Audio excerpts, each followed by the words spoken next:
Live, everybody can hear you. We currently have 240 people logged in, and I think we should get this show on the road. Okay. Good morning, aloha kako. Welcome everyone. Thank you for tuning in to our first ever Zoom MS4 meeting to share best practices from Hawaii and the continental United States.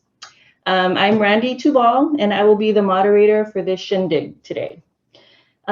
So this started off as a really small event, originally intended for just the MS4 community here in Hawaii. But word travels fast in today's COVID world, and it turns out that there's a huge interest, actually way more than we had anticipated. So we see that in this strange time, everyone seems to be searching for ways to find connection to each other. And the MS4 community is no different. Today we have over 300 attendees tuning in from all across the continental US, from New York to the West Coast states, and a good handful of states in between. Whew, not nervous. We also have attendees tuning in from our sister island communities, hailing from Puerto Rico and Guam and the Northern Mariana Islands. But no matter where you're tuning in from, we're glad to have you. And our hope today is that we're able to share some of the insights that we've gained through going through the process of really building the relationships that are needed, building relationships with each other and the places that we live. Okay, so just some quick announcements before we get started. You'll notice that your lines are muted because this is it's not a Zoom meeting, it's a Zoom webinar. So some of the functionality is different. So if you have questions, like content related questions, use the Q&A box and we'll do our best to address the questions. But if you have technical questions, which I can't guarantee that we can help you because this is all new for us to use the chat function. What else? Oh, this is being recorded. So if you miss parts of it or you have to run and step away for a few minutes, don't sweat it. Like you can watch it afterwards. And lastly, this is super informal. We're basically here to talk story and just share some insight into what some of the MS4 programs look like at various stages of their development. So on that note, I said that part. Okay, so with no further ado, I'm gonna hand this off to Matt Kurano, who's my boss, but he happens to be a really good friend of mine also, so bonus. He's been working at the DOH for over 15 years, and I guess you could say that he grew up in this field. A couple of things that stand out to me about Matt. Yes, he's super knowledgeable about MS4 stuff, and that's great. He started out here as staff, and he's worked his way up, and now he's, a supervisor for the enforcement section. And he's got great insight and everything into the stormwater programs. But what stands out to me the most about Matt is that he has a really strong commitment to really building and nurturing relationships with the people that he works with. And I think you'll get a sense of that in today's programming. So, okay, Matt, thank you. Thank you all for being here. Well, thank you, everybody, and thank you, Randee. That was really embarrassing. I didn't know that you were going to talk about me. I thought you're just going to like that. And she uses boss very loosely, let me tell you. I hope that it doesn't take anybody aback how casual we are. Like Randee said, this was really supposed to be kind of with our ohana, which for us in Hawaii is family, an extended family, and as we see it, our MS4 ohana. I'm not going to bore everybody with a lot of talking yet. But I do want everyone to understand what you're going to see today wasn't something like, here's MCM1, public outreach, and here's some of the practices that we do. We really started putting this together because we did a bunch of virtual, desktop MS4 audits. And one of the things that we identified was, if you guys have ever been through one or participated in any inspection, there's so many conversations that occur during the audit or during the inspection. And a lot of times the conversations are about the good things.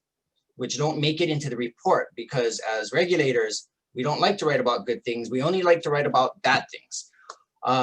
And yet those good things and those conversations that we have over lunch or over, you know, car rides to different sites, there's a lot of power in sharing of those best practices. And in fact, one of our really great permittees, his name is Russell Leong. He works for the City and County of Honolulu's MS4 program. I think he's retiring or has retired, but I'm hoping he's logged on. He was the one that actually said, hey, can you guys, you normally share a whole bunch of things, you know, insight during these audits, but during this COVID desktop audits, we haven't had any of that. Is there any way you can put this together? And with that, I thought, you know, he's exactly right. And so I reached out to our consultants who do a lot of our audits for us. So you're going to hear from them, Anthony and Stephen and EPA. And I said, is there any way we can try to supplement just the audit and the findings with some type of an opportunity to really share some of the topics? And, you know, we got a lot of support from EPA and a lot of support from our consultant friends. And with that, you know, we're going to talk a lot to me about more abstract best practices, but we're not going to call them out specifically necessarily as best practices, but I hope everybody has something to take away from this today. I get to introduce Amy Miller, the Director of Region 9's Enforcement Division. Amy has been working with the state of Hawaii for as long as I've been around and longer. And she's been a huge supporter of our program, both the enforcement program and the permitting program and the water pollution protection program. And what I really want to highlight to everybody is, as maybe the first best practice, is I really see Amy as a partner. You know, she was definitely a mentor in my career, and might we sound like I'm going out on a limb, but I really consider Amy a friend. And, you know, with that, Ms. Miller, please take it away. Thank you so much, Matt. Wow, that was surprising. Thank you, Matt, and thank you, Hawaii Department of Health, for putting this together. This is fantastic, and I'm so pleased that we have participation from across the country and the Pacific. Many of you may see me as an EPA Regional Enforcement Director, but you may not know that I used to be a stormwater inspector. And one of the first investigations that I worked on was a complaint that the city of Vernon, MS4, and an inspector there had seen a large sugar spill into the Los Angeles River from a facility called 7-Up. And I worked closely with them, and ultimately EPA ended up taking a case there. But it left me with such a great impression about the municipal stormwater programs out there and the important work that they do and how they interrelate with states and EPA. In the past few years as director, I've been so gratified that we have staff placed in our Honolulu office, 2 very dedicated and capable inspectors, Connor Adams and Brandon Boatman, and they are busy all year long doing stormwater, wetlands, oil, and pesticide inspections. They are cross-trained, and it is part of my management philosophy to deliver the most effective field presence with our talented staff by having them cross-trained. When it comes to municipal stormwater in Hawaii, like Matt said, we work closely with Hawaii Department of Health and their contractor, PG Environmental. We at EPA welcome all your inspection and compliance questions, no matter how seemingly insignificant, and would be pleased to work with you on training, inspections, compliance assistance, compliance actions. Feel free to reach out to my staff, Connor Adams in Hawaii, or Jamie Marincola, who's the supervisor of our stormwater, wetlands, and oil group here at EPA Region 9. When we consider the key pathways for pollution in the islands, stormwater may be the #1 threat. Rain pushes trash, soil, pesticides, and other pollutants down through the watersheds into streams and then coastal waters Thus, everything we do in this program can make a difference. When people see a clean stream, a pristine beach, it builds community support for our programs. It shows they are worthwhile and working.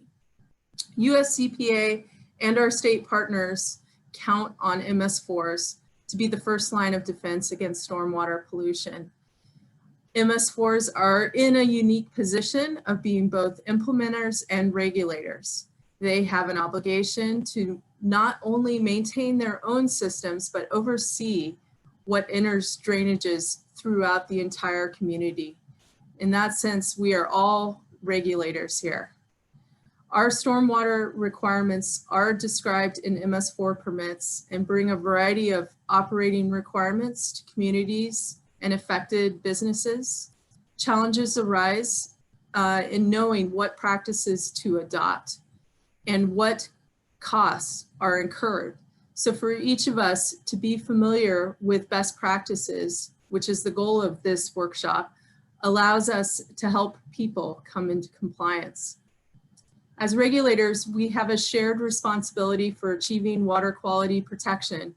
Over the past decade, we have seen a gradual shift towards numeric TMDL-driven water quality effluent limitations in stormwater for pollutants ranging from metals to nutrients to even trash. Meeting water quality goals is necessary and possible only after minimum controls are met. While finding a way to build and maintain municipal stormwater systems is difficult, even in the best of times, stormwater operators will be uniquely challenged when facing the financial pressures of the pandemic. While utilities struggle to compete for resources, EPA and state inspections and enforcement and compliance assistance can help focus resources at a local level.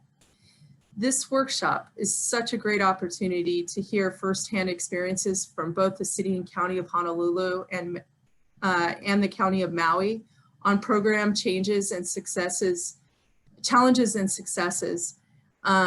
facing both large and small MS4s. We are glad to have observed through recent audits the progress that the counties have made towards developing robust and sustainable programs. I hope you will find much in today's workshop that we can together deliver strong and effective stormwater controls.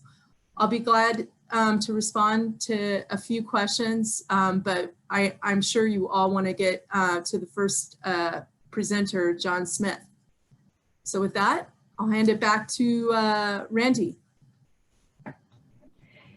Thank you, Amy. It's good to see you also. Hi. Nice to see you. Okay. So next up, we have something that might be a little different from what you're used to with webinars, and keeping in line with the informal nature of this workshop. We're going to get to listen to a conversation between two guys that really like to talk about stormwater, kind of like a sportscast show, but for MS4s. So the focus of their conversation is going to be, how do you get a brand new stormwater program off the ground? We have John Smith joining us from Maui and Matt Kurano from the Department of Health. Okay, take it away, guys. Hey, John, you want to start by sharing your screen? Oh, is it not shared? I think they're still looking at just our base slide, but if you want to share a screen, oh, good way to get started. Yeah. Keep talking while I do that. I tell you, while John's doing that, I can start the story of Maui's MS4 program. So Maui really, for those of you that don't know and haven't had the opportunity to visit, Maui's awesome. Maui's just a beautiful island. But Maui's been growing, and Maui finally, I think in the 2010 census, triggered the phase 2 MS4 program. So we're not going to describe a lot of those things. We assume everybody's kind of a stormwater pro. So when we say phase 2, I think everybody knows small MS4. So they had to really start one from scratch. John, you okay? Or you want me to share a copy of it? No, I'm pulling it up. Sorry, I thought you were pulling up. Sorry, guys. I am getting it. That's how informal we are. I'm getting it right now. But yeah, like Matt said, we are a small MS4. We got started back in 2014. It's about 6 years now. I think we've known each other. And we are, oh, here we go. It's coming up.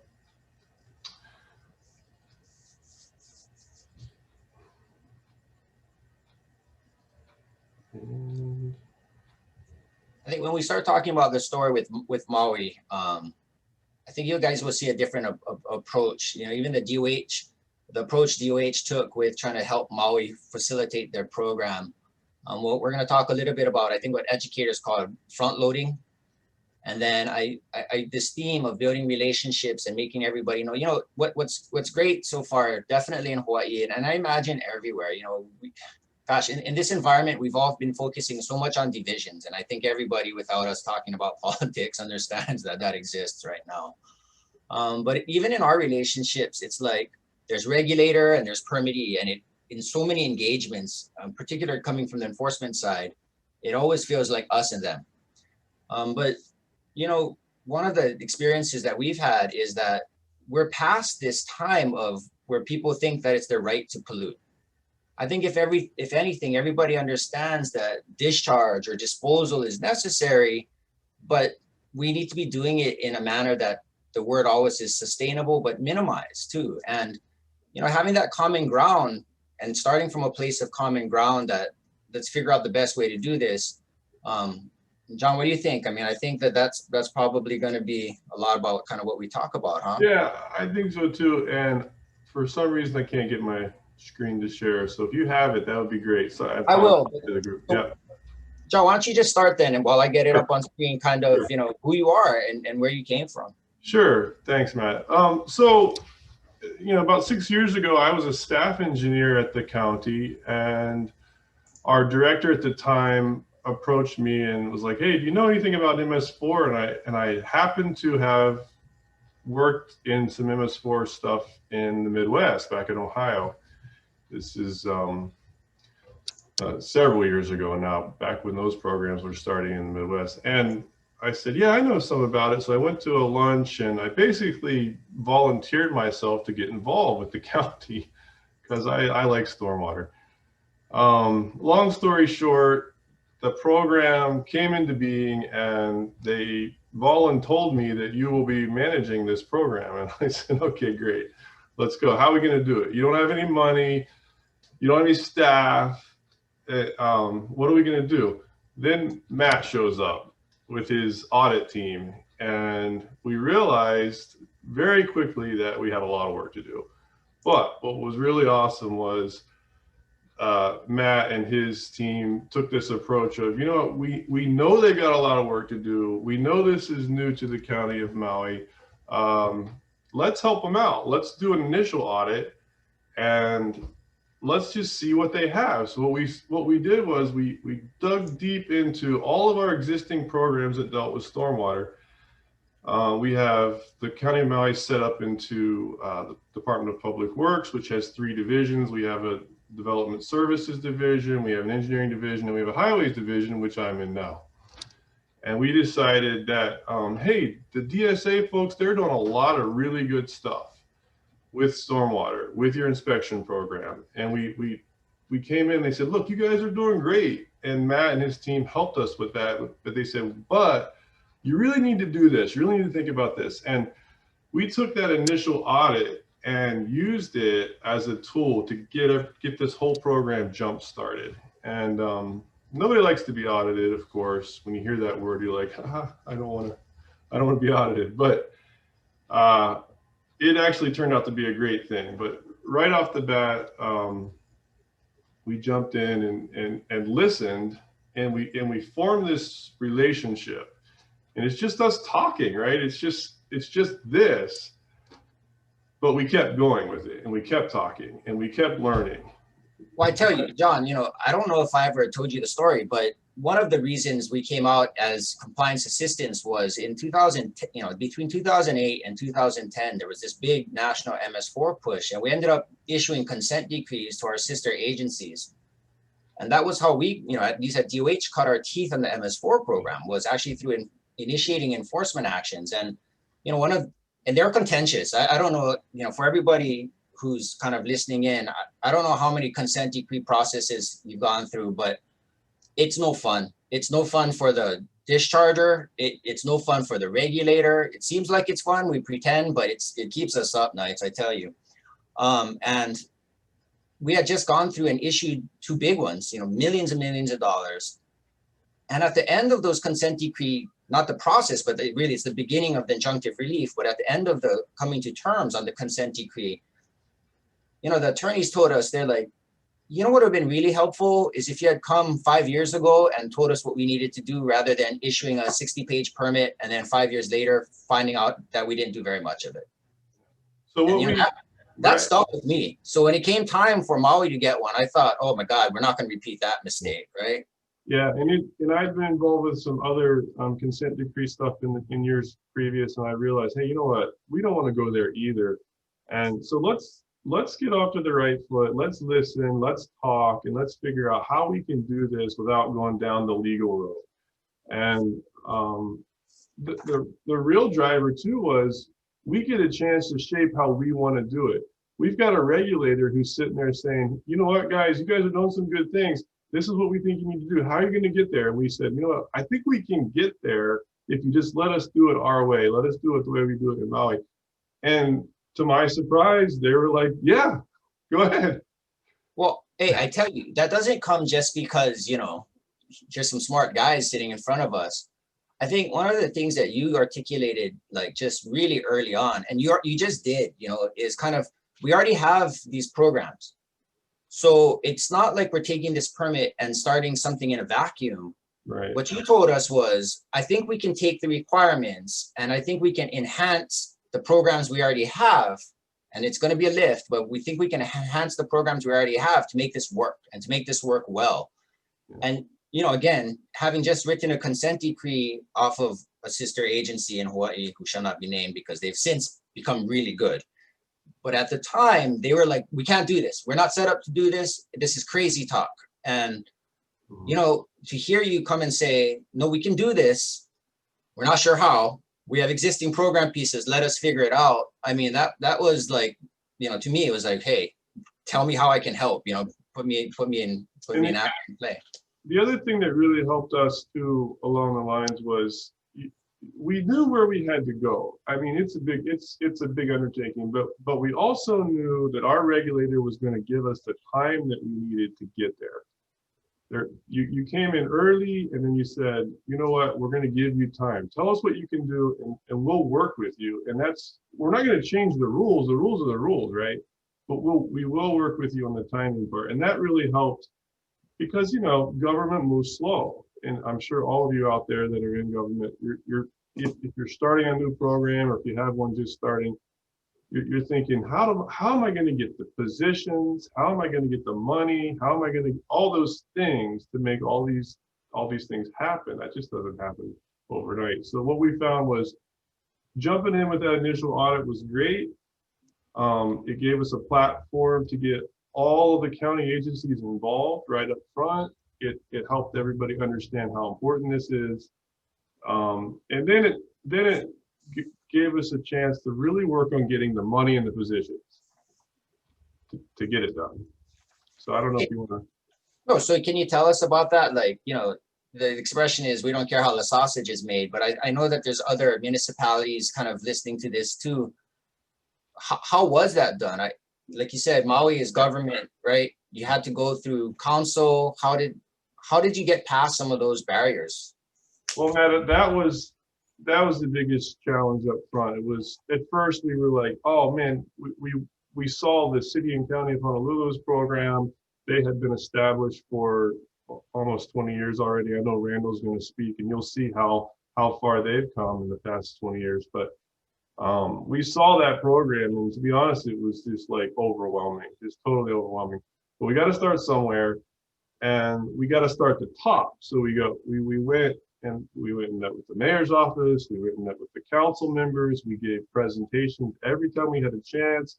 We invited Matt and others to come and give presentations to explain the audit findings. And then we went to community groups. All of our environmental advocate groups, we went out to those groups and we talked about this, and they said, and every single time we did it, we got an overwhelming, and this may not be the case all over the place, but in Maui, we got overwhelming support. So yeah, we think this needs to happen, and we back you, and we're going to help you out. So, but the hard work was going out there, explaining it, getting everybody on board, explaining what it is. Nobody even knows what MS4 means normally. And so we did that work, and we found out, hey, we're going to get a lot of support from this thing. And then we started doing the reorgs internal. We started asking for the positions, and it all just came together. But it took a lot of time and a lot of work. Hey, but can I ask you this? Like, I know it's going out, and I know you guys did a lot, but the messaging, I mean, did you go out and just take the permit and say, hey, we have this permit and we have to comply with this permit? Or how did you explain it to groups? Like you said, you drop MS4 to anybody, and unless you're a part of this stormwater nerdality, you're not gonna know MS4, right? So yeah, the messaging, we've always had this sort of only rain down the drain messaging that came from one of our consultants. But in Hawaii, that just resonates with people. Everybody swims in the ocean. Everybody realizes that this is a big deal for us. Our economy runs off of having the most beautiful waters in the world. So that part for us wasn't that hard to sell, because by and large, most people are fairly educated when it comes to stormwater quality in Maui, in Hawaii. So they had this idea, but what we did was connect the dots, right? We said Maputamakai, or from the top of the mountain all the way down, we want clean water. And the stormwater part of it was the part that we haven't focused on in Maui County. And everybody kind of knew that. So, hey, this is our chance to focus on all the stuff that's going in your drains, that's going out to the ocean. And once you talk about it in terms like that, people get behind it.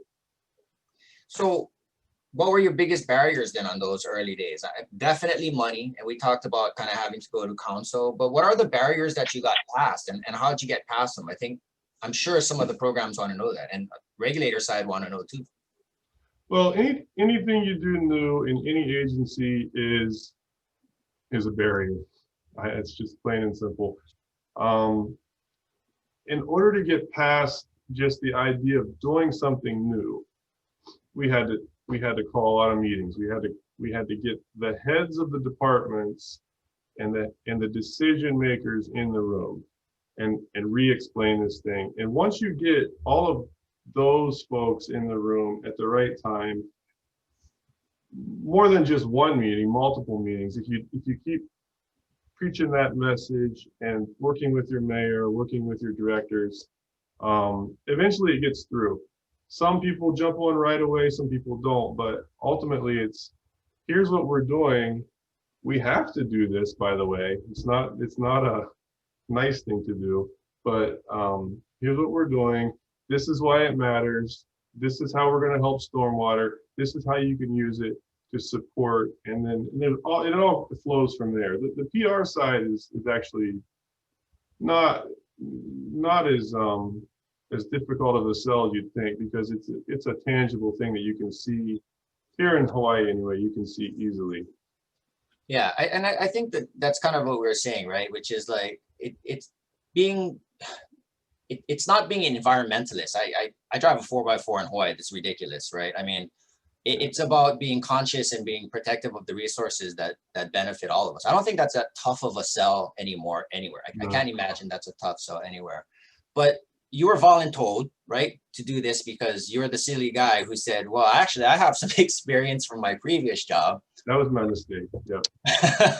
But how did you assemble your team? You can't do this on your own, man. That's a 60-page permit.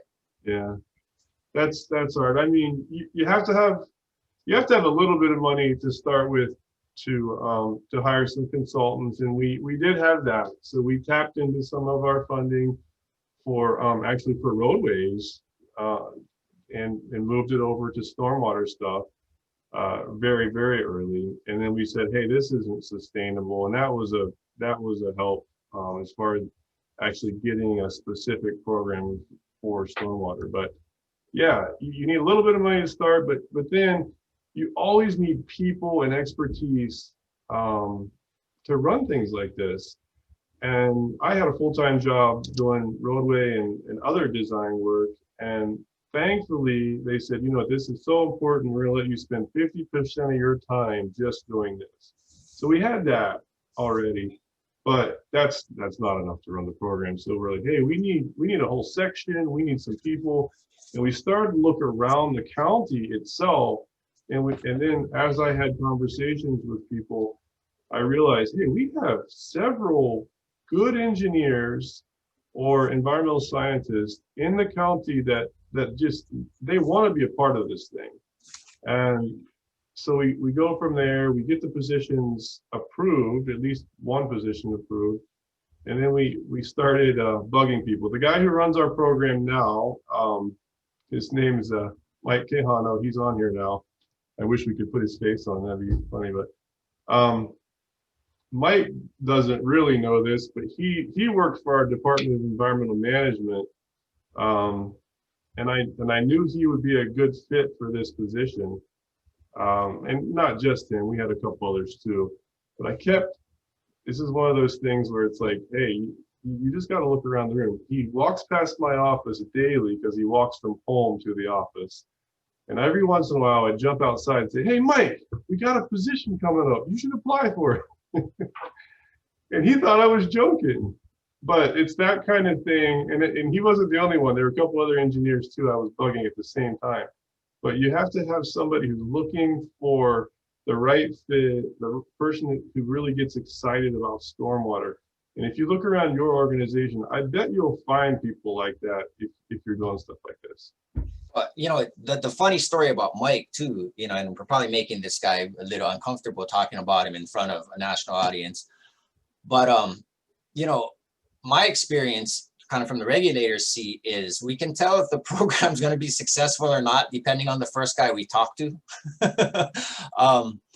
You know, that says something, right? I mean, here you are representing the county as a program, but my experience with Mike was, you know, I called you, I think, for an illicit discharge problem a year or two ago. And I was like, John, we're getting a complaint. And you're like, oh man, Matt, we have a new guy, call him instead.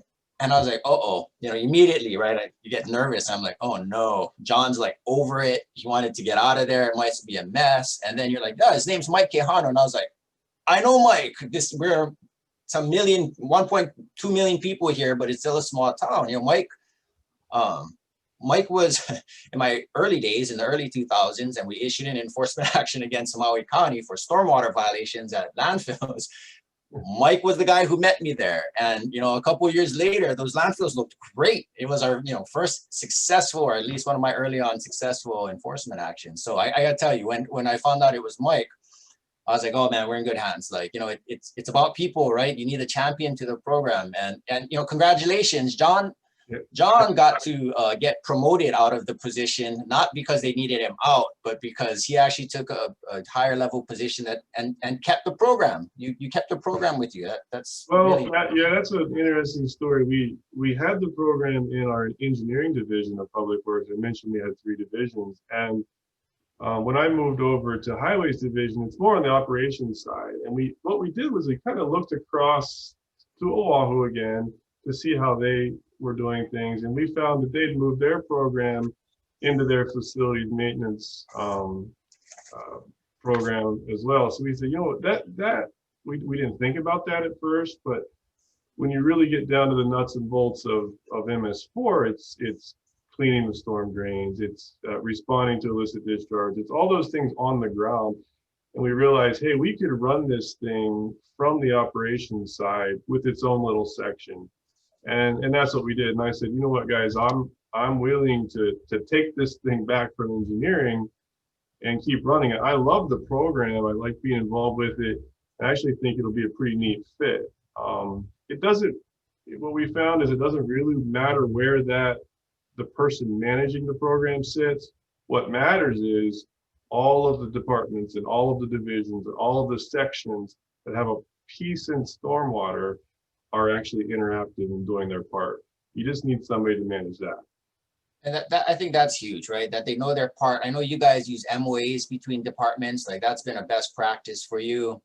And it's okay. I mean, it started with a roadshow to get the money, right? And beat the drum on the message, Mauka to Makai, or Ridge to Reef, or however you want to say it, and everybody agreed.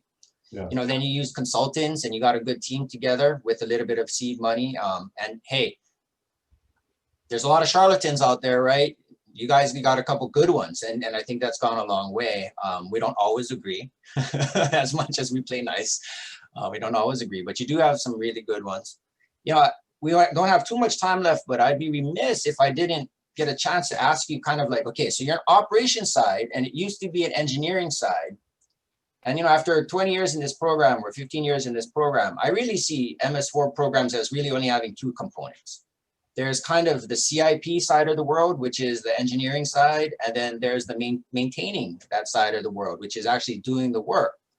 You know, can you talk a little bit about how do you match the two? Because we kind of started talking about, you know, it's an enhancement. The MS4 program can be an enhancement of existing duties, right? There's always a CIP program. There's always a cleaning and maintenance program. Can you talk about that a little bit?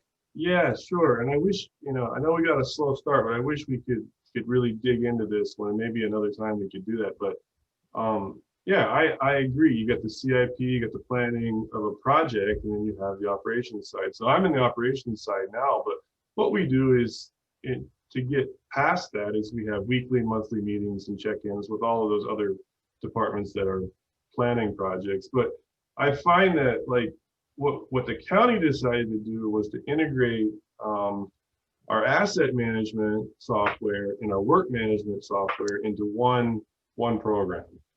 And so our engineers are watching all of the work orders come through and all the work that's being done on the system, and using that to inform decisions for capital improvement projects to replace storm sewers, upgrade pipes, CIPP lining, all that stuff. And so we have this system that works together now, and that's a lot of work too, and that's a whole nother topic. If you're just starting, you know, buckle up, because managing large amounts of data like that is a significant task, and you need expertise there too. But yeah, if you can figure out a way to get the engineers and the operations guys to always be working together, seeing what each other's doing, that ends up being really, really helpful to plan projects and to take care of your system and to keep the stormwater clean. So there's all sorts of interaction there that, and we could go on for days, but you know, I see those two things too, the way you're doing it, Matt, and you got to find a way to get the two groups of people to talk. Yeah, I think, you know, that insight has helped. You know, we're going to wrap up because we started late a little bit, but we do have a question from the audience. We have two, actually. The first one is from Miss Jamie Tanimoto, former superstar of the DOH regulatory program, who's since gone to greener pastures. But she asked basically is, you know, especially when money is tight and yearly budgets will be slim, which, man, Hawaii is in a wreck right now. If all of you out there not in Hawaii, please come visit us. Take your COVID test, get a positive, come visit us and spend money, please, when you can. But as a regular, what can you afford permittees time, and what's the difference, you know, when you don't afford permittees time? You know, I see that as kind of a question to me, John, and if I can use you as an example, there are many times when we look and we asked you, right, are you doing X or Y? And the answer was no, not yet. And why was that okay was with me was then you back that up with what you're saying, that the beast of the asset management system. And you said, look, we have it planned out in this budget year. And I think I've tried to explain the regulator's point of view is we can't give you any relief from the requirements, but we can provide you time if you can tell us why you're doing it to the maximum extent practicable, but that was data-based and with a database. So I think that, I hope that answers, Jamie's question. Do you find that that helped you be able to answer your question, having the data to fall back on? Yeah, if you don't have the data, it doesn't, it's just talk, really.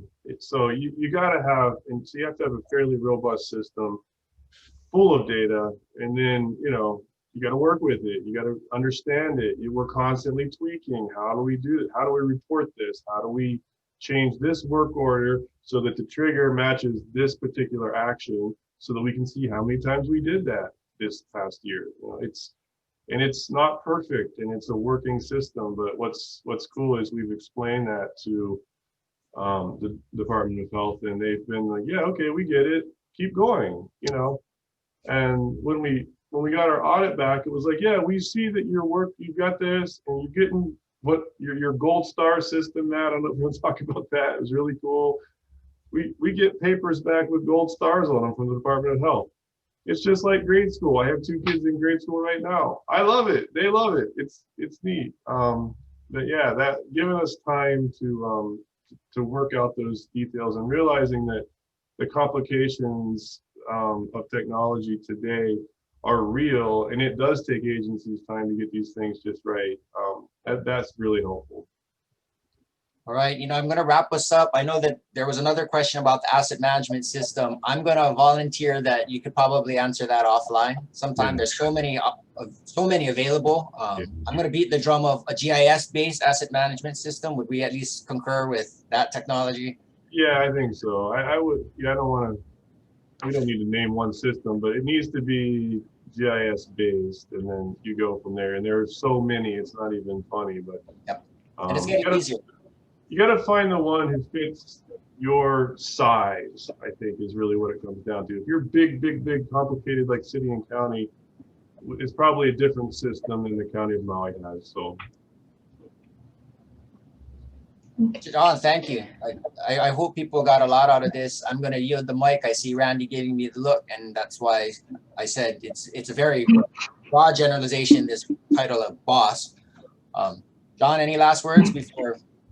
No, I think I want to thank you, Matt, and the Department of Health for continuing to work with us. I want to thank all of our team here. I'm not going to name everybody, and all of our consultants that have helped us throughout the years. It's been awesome. Audits are a good thing. They sound bad, but they're a good thing. They're great motivators. So don't be scared of them. Talk to each other, work with them, and that's all I have to say. Thanks, Sean. Yep. Okay, great. Thank you, guys. Thank you, John and Matt. That was super insightful. Thank you for sharing all your experience and your mana'o. Next, we are going to pan to Randall Wakamoto, who works for the City and County of Honolulu. He's been involved in stormwater for as long as I've been in this office, which has been about 8 years now. He's going to give a really unique perspective because, like Matt, he and John, they started off as staff and then, worked his way up through the ranks. And now he's in charge of the stormwater program for the City and County of Honolulu, aka Oahu, like the entire island. Anywho, with no further ado, we're going to hand this off to Randall. Thanks, Randee. Yeah, so let me see if I can share my screen.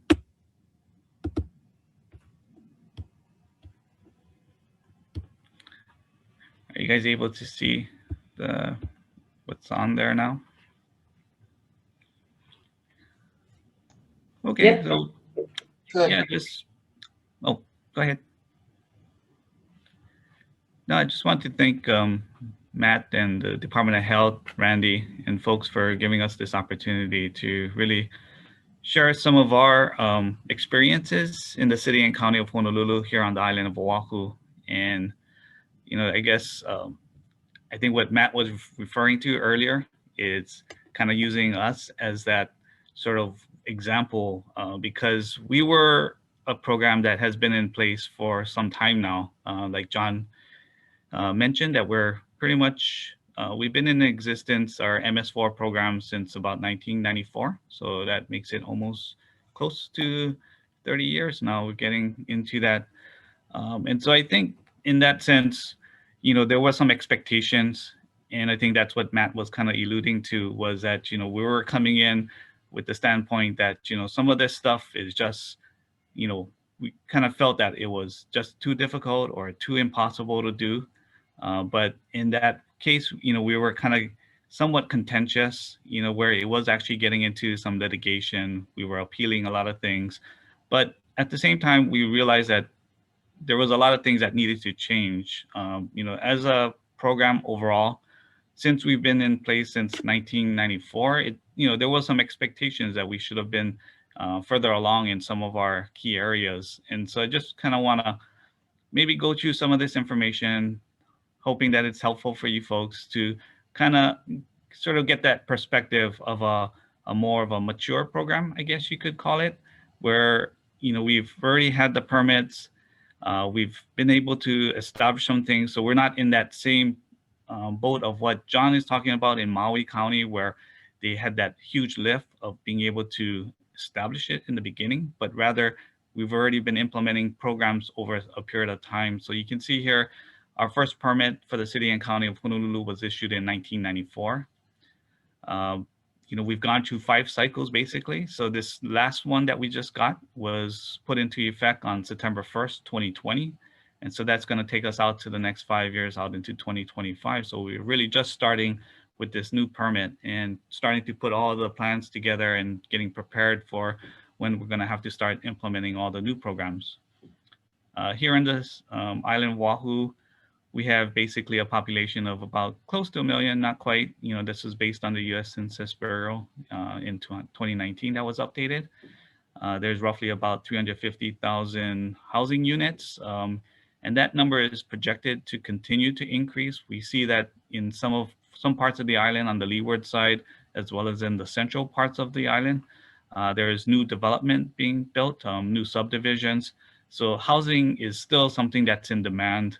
The cost of living here on the island is, of course, very high, but at the same time, there's still a lot of demand for affordable housing, and that's always going to be a challenge. For the city and county of Honolulu, we issue quite a bit of number of permits. These are your building, grading, trenching, stockpiling. So more than 30,000 permits a year, what the Department of Planning and Permitting does issue. So there's a significant amount of impact that the stormwater program has. I'll kind of sort of give a forewarning that I have quite a bit of slides, and some of this is because we're actually doing a lot of changes. We're actually looking towards establishing a stormwater utility in the city and county of Honolulu, which is a big change from what it is now. But I'm going to kind of glance over a lot of this information, so I apologize for that in advance, because I want to stick to our time frame here. But if you have any questions, feel free to ask. I'm always willing to have any conversation offline to really explain a little bit more about this. But you can see, for the island of Oahu, it's a very large and complex system. Bottom line, we have a lot of city departments. There's no Department of Public Works here in the city and county of Honolulu. So unlike the County of Maui, which may have that Public Works Department, that doesn't exist here in Oahu, mainly because there was a change, a reorganization, and the Department of Public Works was disbanded in roughly around 1989 or 88. And since that time, it's been broken up into different functions. So that makes it a little bit challenging, but at the same time, there is a lot of coordination that goes into it. When we did this, when we started looking at the stormwater program, because it's not dedicated under one department, not like your board of water supply or your wastewater department, it's all spread out amongst various departments. When we did that analysis, there's roughly around 300 current full-time employees, positions that are essentially dedicated for more of that stormwater programs. And of that, you can see that there's a lot of vacancies. So almost, or a little bit more than half of those positions are vacant. And so that's where it causes a lot of challenges for the city. There's also other requirements that we have to address, whether it's homeless encampments, having to address erosional areas. These are all parts of our permit, as well as part of our programs that may not necessarily be directly tied to the stormwater permit itself, but it is indirectly. We also have here in the City and County of Honolulu, we've adopted new rules related to water quality. So that affects all new development as well as redevelopment. So any permits that the city issues does require contractors, developers, owners to have to implement both temporary construction best management practices as well as for permanent. So that's where the low impact development green infrastructure would come into play. We also anticipate that there's a heavy lift of having to fund for a lot of the asset renewal and replacement, which we're estimating roughly around 25 million per year.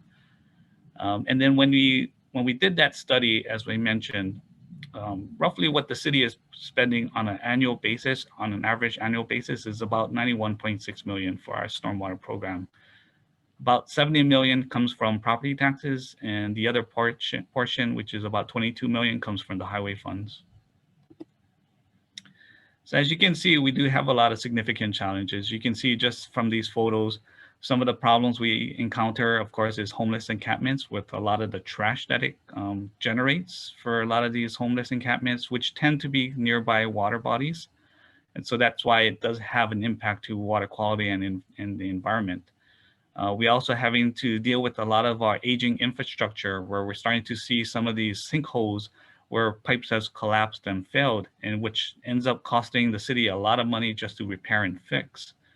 Other things are, like we just mentioned, is erosion occurring in our streams, where you're starting to get some of that bank failures. Trash is always going to be another issue, as well as construction runoff. And then again, just the whole idea of flooding, drainage, as well as sea level rises is just another thing that we need to account for. But here in the City and County of Honolulu, what we kind of look at it is, it's really a good opportunity to really start planning out how we can address a lot of these issues. And part of it is to kind of looking at it from all different angles, whether it's from a budgeting, from a water quality environmental standpoint, but also from a drainage, flooding, asset renewal, as well as a climate change and sea level rise. And all of this is part of that overall master plan that we're hoping to be able to start doing. And that's going to be something that's our next evolution of our program. Up to this point, a lot of it has been really compliance-based. And I think that's where that shift and that change is starting to occur, which we do know that it is going to require a lot of input and participation from various folks. So just wanted to share this. This is our mission statement for our Stormwater Quality Division. It's really to empower and provide guidance on minimizing impacts to water quality in order to protect the public health and the environment. Our Stormwater Quality Division works with all the city departments, as well as the public businesses, agencies, and individuals to really foster that shared responsibility to protect our water. So as I mentioned, it is a collective responsibility. So we get all the city departments involved, and you can see this is just one example of who we have to work with, whether it's with our mayor's office, but also with our Department of Design and Construction, who handles a lot of the capital improvements, as well as our Department of Planning and Permitting that issues a lot of those building, grading, trenching, stockpiling permits that are essential for any new development. Once we started talking about that, that shift, it's really looking at some of those guiding principles. We relied on a lot of our partners as well as other stakeholders to give us that feedback. And some of that involved working with somebody like the nonprofit organization, like your Hawaii Community Foundation, who was really instrumental in funding a lot of what we're trying to do in terms of establishing like a stakeholder advisory group. And that's really started that conversation of what the City and County of Honolulu could start looking like if we were to treat this program as more of a sustainable and comprehensive stormwater management program. The city also has from our mayor's office, we have our Office of Climate Change, Resiliency, and Sustainability, who we coordinate and work with closely in terms of coming up with a lot of these strategies and how does that all fit into the overall plans. And then lastly, as I mentioned, we're starting to have that conversation of actually starting establishing and maybe creating a stormwater utility, depending on how things work out. So as a stormwater utility, what we've, like I mentioned, we work really closely with the Hawaii Community Foundation, who provided us with grant funding to really establish a stormwater stakeholder advisory group. And that is pretty much comprised of about maybe 26 to 27 members that really represent different individuals, different organizations, associations, businesses, the neighborhood board districts. And we really try to rely on that to kind of leverage their knowledge and experience, as well as providing us with a lot of that feedback. And you can see here, as part of that advisory group, that first thing that we started was to really come up with what would be the values that we would try to hold true to as we're moving forward with this stormwater utility. So you can see some of the major values was clean water, healthy and safe environment, community involvement, and shared responsibility. So that's something we always keep bringing up in all of our meetings, and it's something that we then go out to the communities and share that same values. So what is it that really, when we talk about a stormwater utility, it's really changing that whole concept of how stormwater is managed as well as how it's funded. And that's really the big premise, and that's the big lift that we're starting to go through right now. And really what we're talking about in terms of a stormwater fee is that it provides predictable and stable funding on a year-to-year basis. It facilitates the ability to start doing long-range planning and being able to leverage some of that funding for other things, like for grants, and not just looking at it from a permit compliance standpoint. As a stormwater utility, you would also be able to support debt service. So start being able to issue your own revenue generating bonds, and that would enable you to be able to start spreading out your costs over a longer period of time in order to take on that larger cost to do some of that capital projects. It also provides transparency, because we would be able to establish a special fund where any fees that are collected for stormwater purposes would go directly into that. And that would be audited and reported on an annual basis. So then from there, people would know what comes in and what gets out. So that also provides some of that public awareness, where people start understanding what is it that you're paying for and what are some of those impacts. So that increases the awareness of everybody who's contributing to that. And in a lot of cases, what we see in other programs across the country is that it also allows for ability to issue rebates and grants for green infrastructure to incentivize some of those behaviors that we are trying to encourage people to do. So at this point, I just wanted to recognize our stormwater utility team. This is really comprised of a bunch of consultants, as you can see here. We have Birchline Planning, AECOM, Jacobs, Hastings and Pleadwell, G70, and Kearns and West. And each one has its own role and responsibility. A lot of them do contribute to a lot of the technical information, but we also know that there's a big effort that has to go into that public education and communication. And so that's where we're relying on a lot of these folks to help us along the way. So what is a stormwater utility? Well, basically, like I mentioned, currently in the city and county of Honolulu, all of our funding comes through the general funds. And so that's all funded through property taxes. But by doing that, it makes it very difficult to really do any kind of long-range planning, because it's on a year-to-year basis. And of course, there's other priorities that you have to compete with. Of course, with property taxes, the priority is always going to be health and safety. So your fire, police, emergency services are always going to be at the top of the list. But environmental is not always, it's always going to be important, but definitely it's not something where you can start projecting where you can start increasing and starting to be able to do some of the things that you would like to do. Because of course, the question from a budgeting standpoint is always, what is the need versus what you would like to do? You know, of course, always the priority is going to be given to the need. And I'm not saying any of that is not important, but obviously it is that competing of what you're having to deal with from a government standpoint. You know, from a stormwater utility, all properties pay, you know, whether it's taxable or non-taxable. So that's where it makes it more equitable. So the funds get spread out amongst all different departments, as well as other government agencies, whether it's the city, the state, or federal government, all pay these stormwater fees. These would all be going into a special fund, like I mentioned earlier. And of course, what we're trying to do is trying to start changing it from a compliance standpoint, but more from a customer-centric approach, where you're actually delivering some kind of a service, because that's what the expectation is going to be from the public. And of course, as part of a stormwater utility, you would always have to offer some kind of credit. So if people don't feel like or people feel that they've been implementing things on their property that could help to reduce the amount of runoff or be able to infiltrate water to recharge our groundwater supplies, is that we would have to be able to offer them some kind of credit.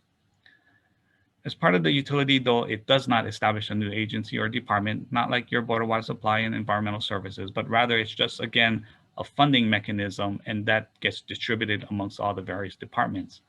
It does not provide any changes to any of the land use regulations, whether zoning or buildings, building codes, but it does just providing that means to incentivize some of those good behaviors. So when we started going out into the public and presenting this idea, it's really how it's being generated is because how stormwater fees are calculated, and it's based on the amount of impervious area. So you can just see here on an example is you can see the house, the driveway, maybe they have a carport or sidewalks and things, and that's where that amount of impervious area is how the stormwater fees are calculated. All the green area that you see on the screen is all your grass and other areas that water infiltrates, and so that would not be accounted for in terms of the stormwater fees.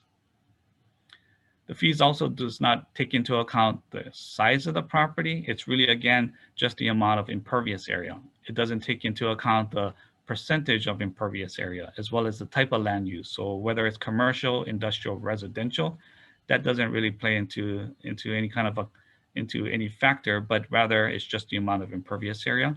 It also doesn't account for the building height as well as the tax classification or value of the property. Again, so it's that change and shift from a property tax base, which is more on your value of your property, but rather the amount of impervious area. So here we have just what we've kind of been conducting over this last 2 years. So starting in 2019, we started doing a lot of the technical studies. Like I mentioned, that cost of service. How do we come up to that $91.7 million per year that the city was spending towards its stormwater program? That was all really done by looking at all the org charts, all the personnel, all the equipment, and everything that was being identified for stormwater purposes. That was all placed into a matrix in order to come up with that cost of service.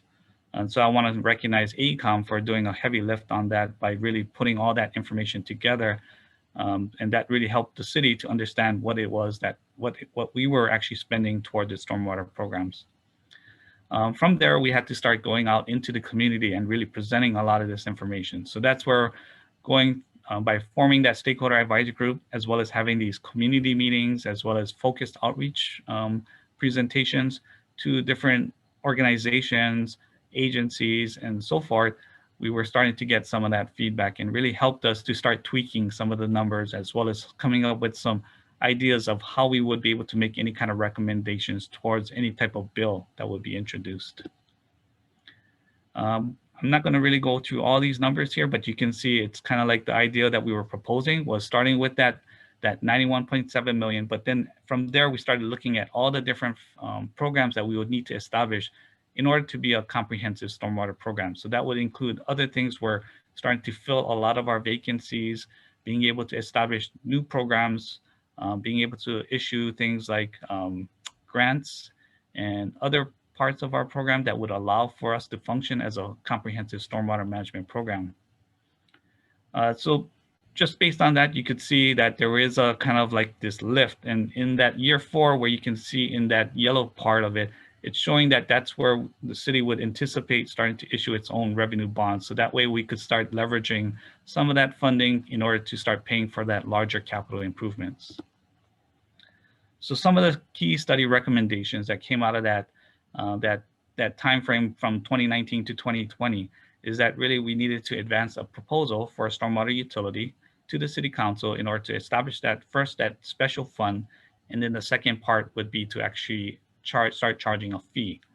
None of that has really occurred now, and part of that is because of this whole entire COVID-19 pandemic, where the decision was made that we would withhold introducing any bills in 2020, mainly because of the whole economic damage and impacts that it's had to a lot of our local businesses as well as our residents. And so that we've deferred that until a later time, but at the same time, we're still meeting as a stakeholder advisory group.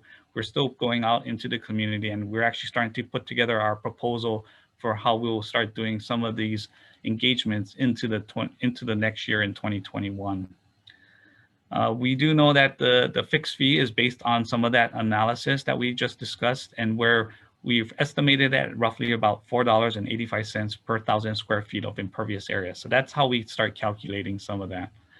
And then, of course, we're starting to develop a credit manual to allow for any kind of incentives of how people could qualify for those offsets in terms of lowering their fees.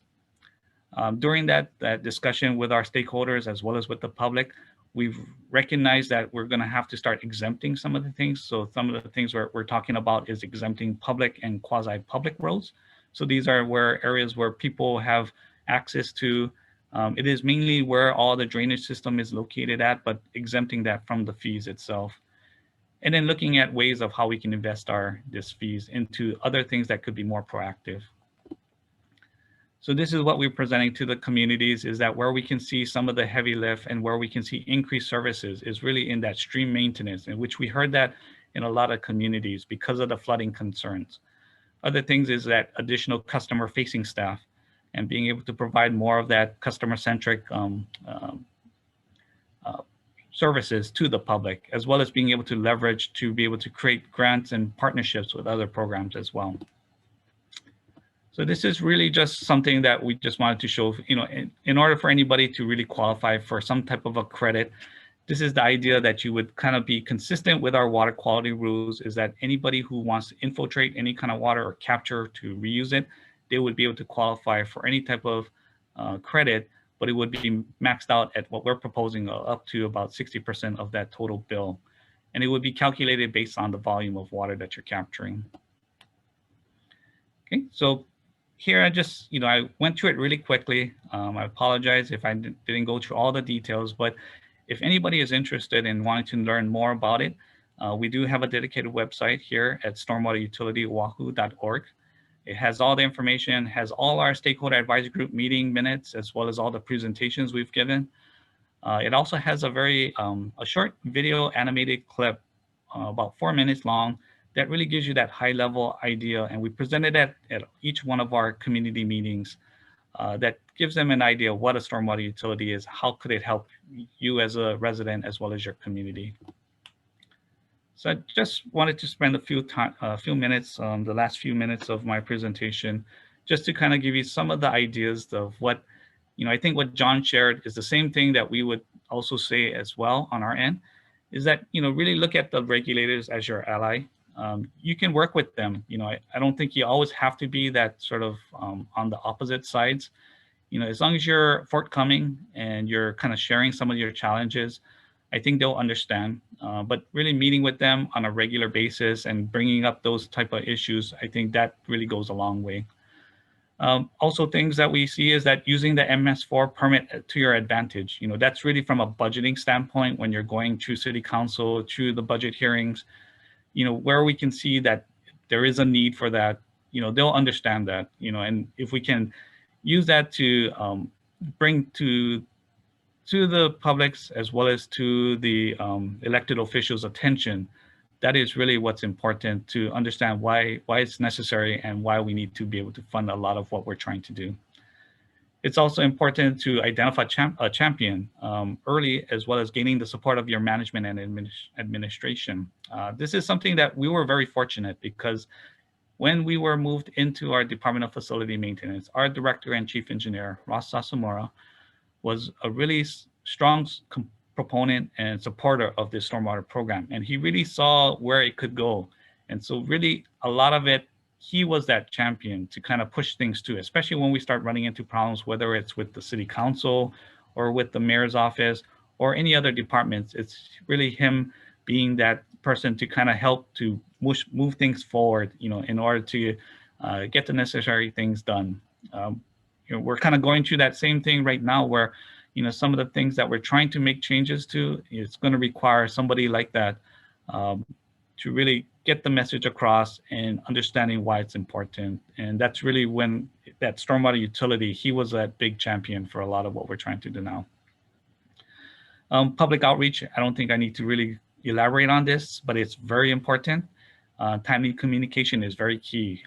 Being able to get that word out to the community. We're not trying to be secretive here. We're trying to be as transparent as possible, and that was very important for us to make sure people understood that.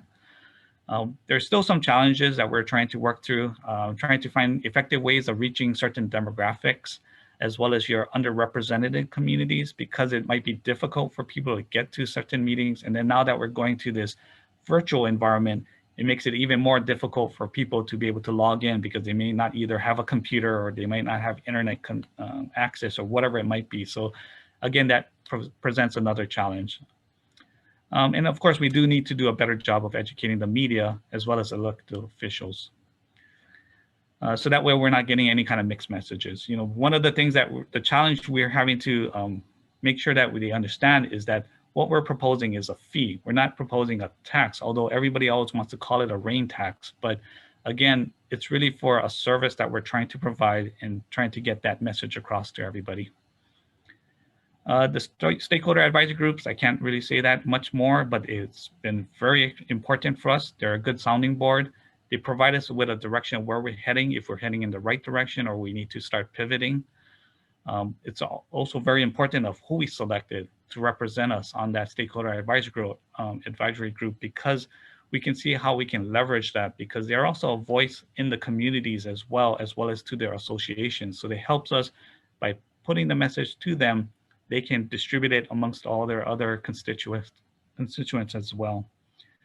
And then lastly, I just wanted to mention that a stormwater utility really provides us with future opportunities and possibilities that we really didn't see that before, where everything was really focused on permit compliance and really responding to emergencies, but rather trying to address what's the community needs and what are some of those things that we need to start planning for in the long run. So that's where we're talking about asset management, where we can start really looking in terms of infrastructure renewal and replacement, because we do know that we have an aging infrastructure here in the city and county of Honolulu, where it's starting to become more and more apparent.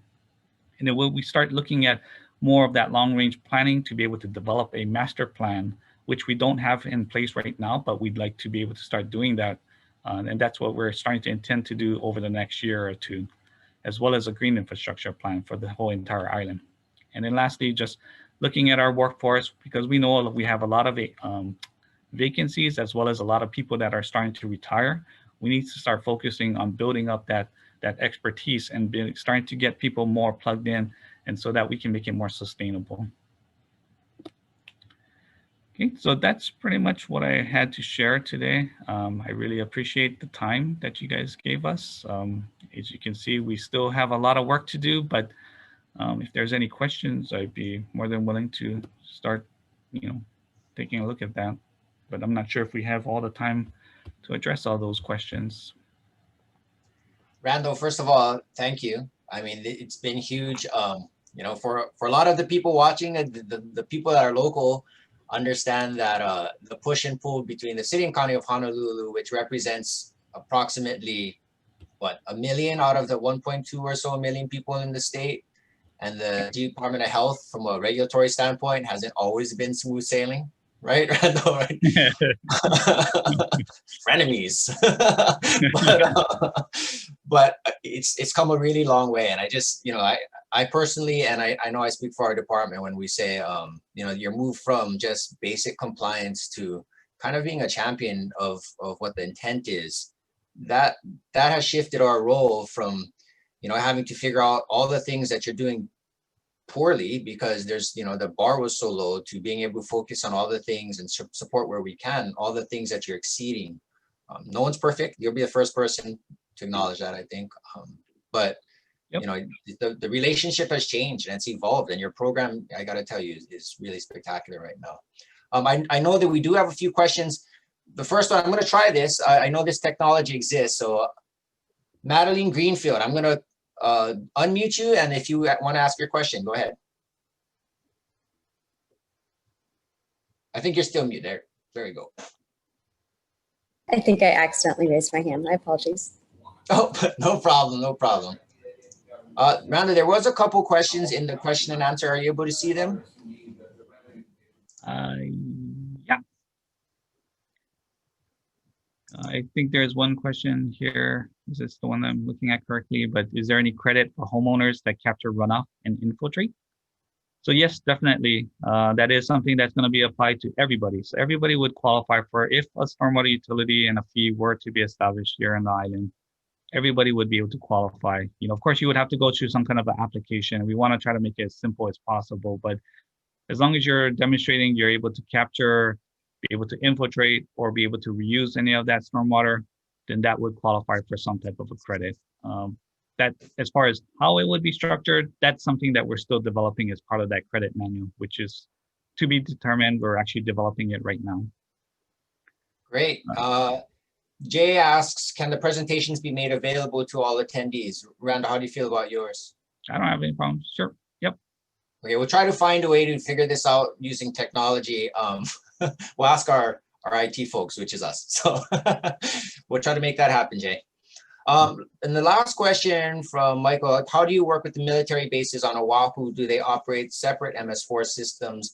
Yes, the military bases on Oahu actually have, they're not joint permittees. Our military bases have a lot of work ahead of them. Some are a little bit more ahead than others, but I hope that answers your question. We do advise them and we do audits for them as well.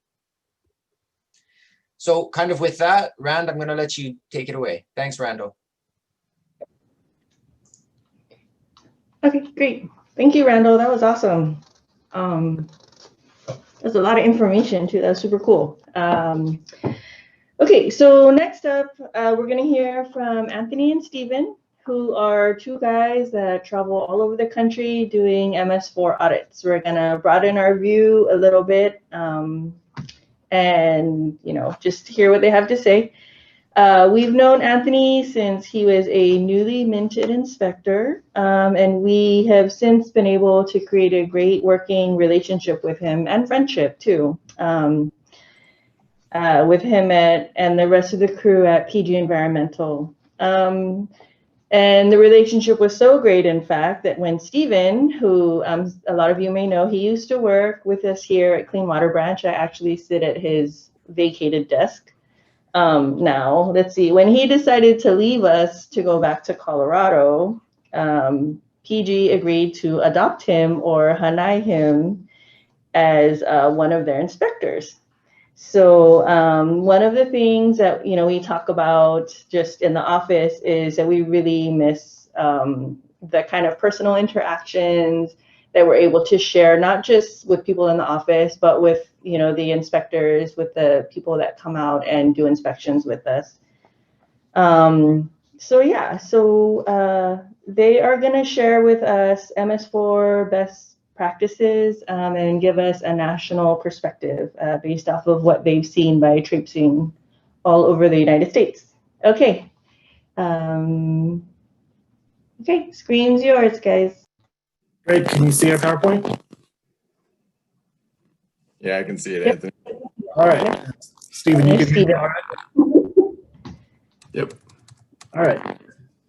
Good morning, everyone. Good morning to you all in Hawaii. I should say good afternoon to the rest of you in the contiguous 48, and happy Friday to our friends in Guam and Saipan listening in. Thank you very much for the opportunity to speak today. My name is Anthony D'Angelo. I am a USEPA contractor with PG Environmental.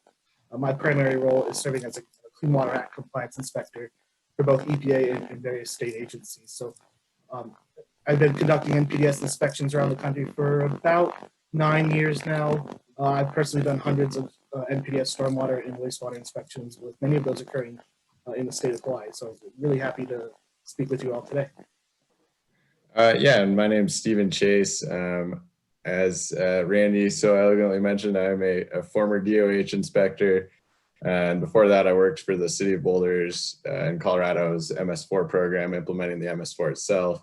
And now I work for PG Environmental, wear many hats at PG, but my main one, like Anthony, is I'm a Clean Water Act inspector across the country. So, Hawaii is very near and dear to my heart, and so our MS4 program. So I'm excited to be talking with you guys today.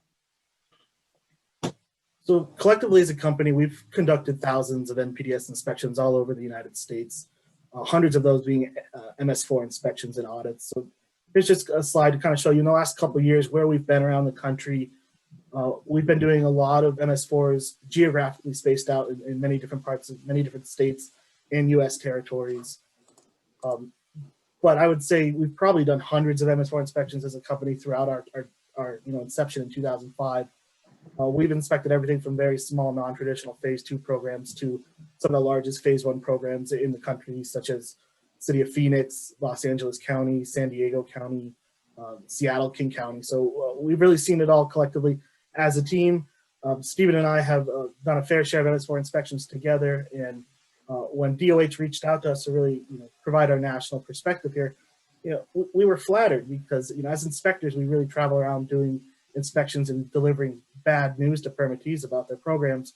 We don't really get the opportunity very often to kind of speak to a group collectively about some of the really good practices we are seeing around the country. So thank you DOH, thank you EPA for letting us speak today about our national perspective. And so we just kind of want to start with this slide that the MS4 program is a national program, and that although we do see similarities in programs around the country, the most successful programs we see are really adapting their solutions to address their local challenges and needs. And so, we do highlight this concept of beg, borrow, and steal a lot, that, as an MS4 program, if something's not working, look to other MS4s and really try to steal something that works for your program. But at the same time, really progressive programs are really trying to look internally and really try to address their challenges locally. And those are the same permittees that are really looking at the permit as not just this compliance activity, but really are striving to go above and beyond the permit. And really what we are seeing is that permittees that take the time to really implement an MS4 program that goes above and beyond the permit and really addresses local challenges, it's really driving where future permit requirements are going. And so we have this kind of concept that we like to tell our permittees out during our closing conference as they're chasing us out of the room, is that, take the steering wheel. It's up to you guys to direct your program. Yeah. And that, just to build off that, that's kind of the theme of our presentation. We're building off of, what John and Matt's discussion was on program development and going beyond that and how to drive towards success in the future. I think their presentations really set us up nicely. We have quite a few slides. We could probably spend 50 minutes on each of these slides because the MS4 program is so complex. Because this is, one of our only opportunities to really speak to such a large group about best practices, we really tried to cram in a lot of information from what we've seen around the country. So forgive us if we move a little quick. We will do our best to provide this presentation to you all after. But kind of going on with our national perspective, what have we seen over the past 15 or so years is that the stormwater program is evolving, and we're seeing it all around the country, everywhere from program development, all the way up to this new concept of kind of a one water vision that cities are looking at.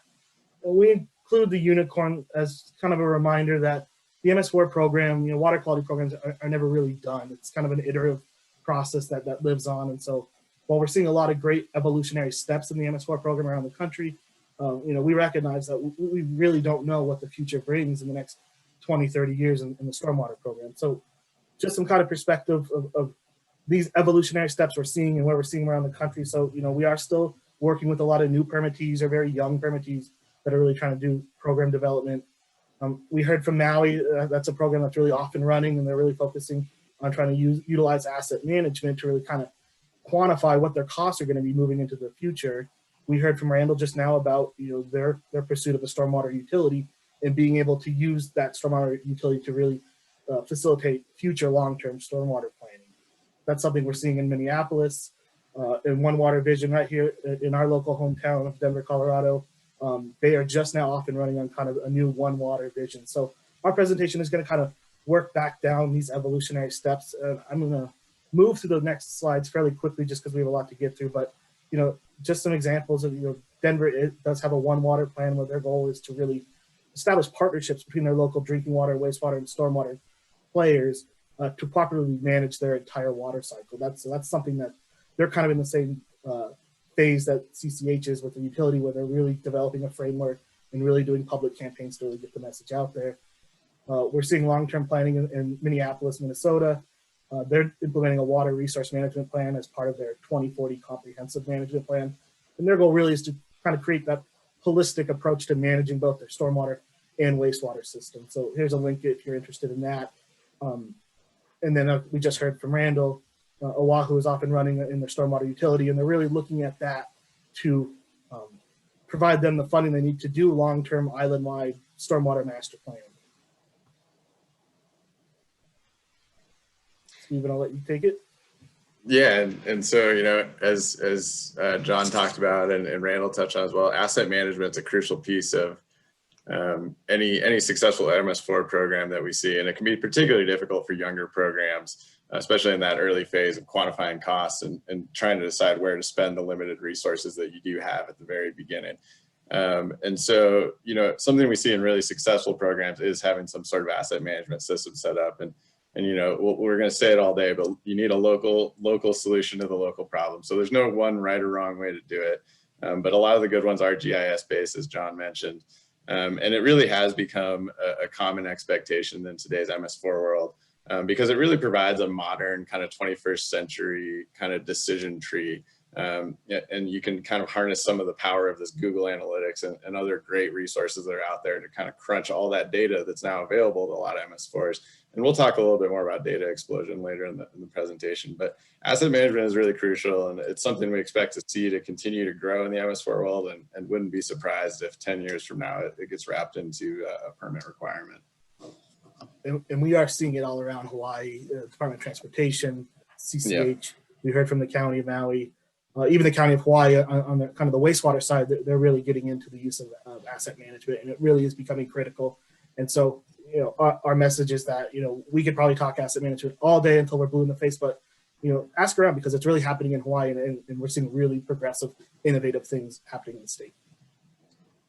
And so another just, you know, high level piece of successful program, something we look at every single MS4 we go to, is their program management and how they've developed that and where they see themselves going. So, you know, one problem we can see, especially in smaller non-traditional phase 2 communities, is, you know, there's sole owner responsibility of the program is on one person, one department. And it's really important to have one person taking ownership of the MS4 and the permit, and owning that and implementing it. But equally important is having that horizontal and vertical support structure. And I think you heard John talk about that some in his presentation about building that structure. And certainly, you know, the City and County of Honolulu as well in Randall's presentation, they obviously have a great horizontal support structure. And that's crucial because it takes the whole team, and it's a big program to implement. And so, you know, you need to develop that, and you need to have that one person kind of lock in on a touchstone for the program other than just this duty to comply. And that really helps legitimize your program within the municipality itself, internally and externally with the community. And it really drives the MS4 towards something. And that touchstone could be something, you know, maybe you live in the Chesapeake Bay watershed, or, you know, on Oahu, beaches and fishing are super crucial. Something that relates to the community again, right? That local solution, whatever your local problem is, and developing that community support. And then, you know, beyond that, within the city itself, you need this vertical structure. And, you know, if you know Anthony and I, we of course call this big dog support, right? And so if you've ever been audited by Anthony and I, you've probably heard us say this term. And this is really the concept of that complete vertical support from the top to the bottom within the city for the MS4 program, recognizing it as a legitimate utility, because it's really hard to succeed without it. And so, you know, we see this in varying degrees around the country. And I'll say, you know, I love going to inspect in Puerto Rico because almost without fail there, when we do MS4 inspections in Puerto Rico, we typically will get a mayor, city council member, city manager, someone like that going along with us. And it really just shows that the city has bought into it. They support the program, and that they value it as a community, right? And that goes a long way to see as an inspector. Like Matt said, you know, we can almost tell from the first people we talk to what the report's going to look like. And without big dog support, it is very hard to have a program that's going to succeed beyond the permit requirements.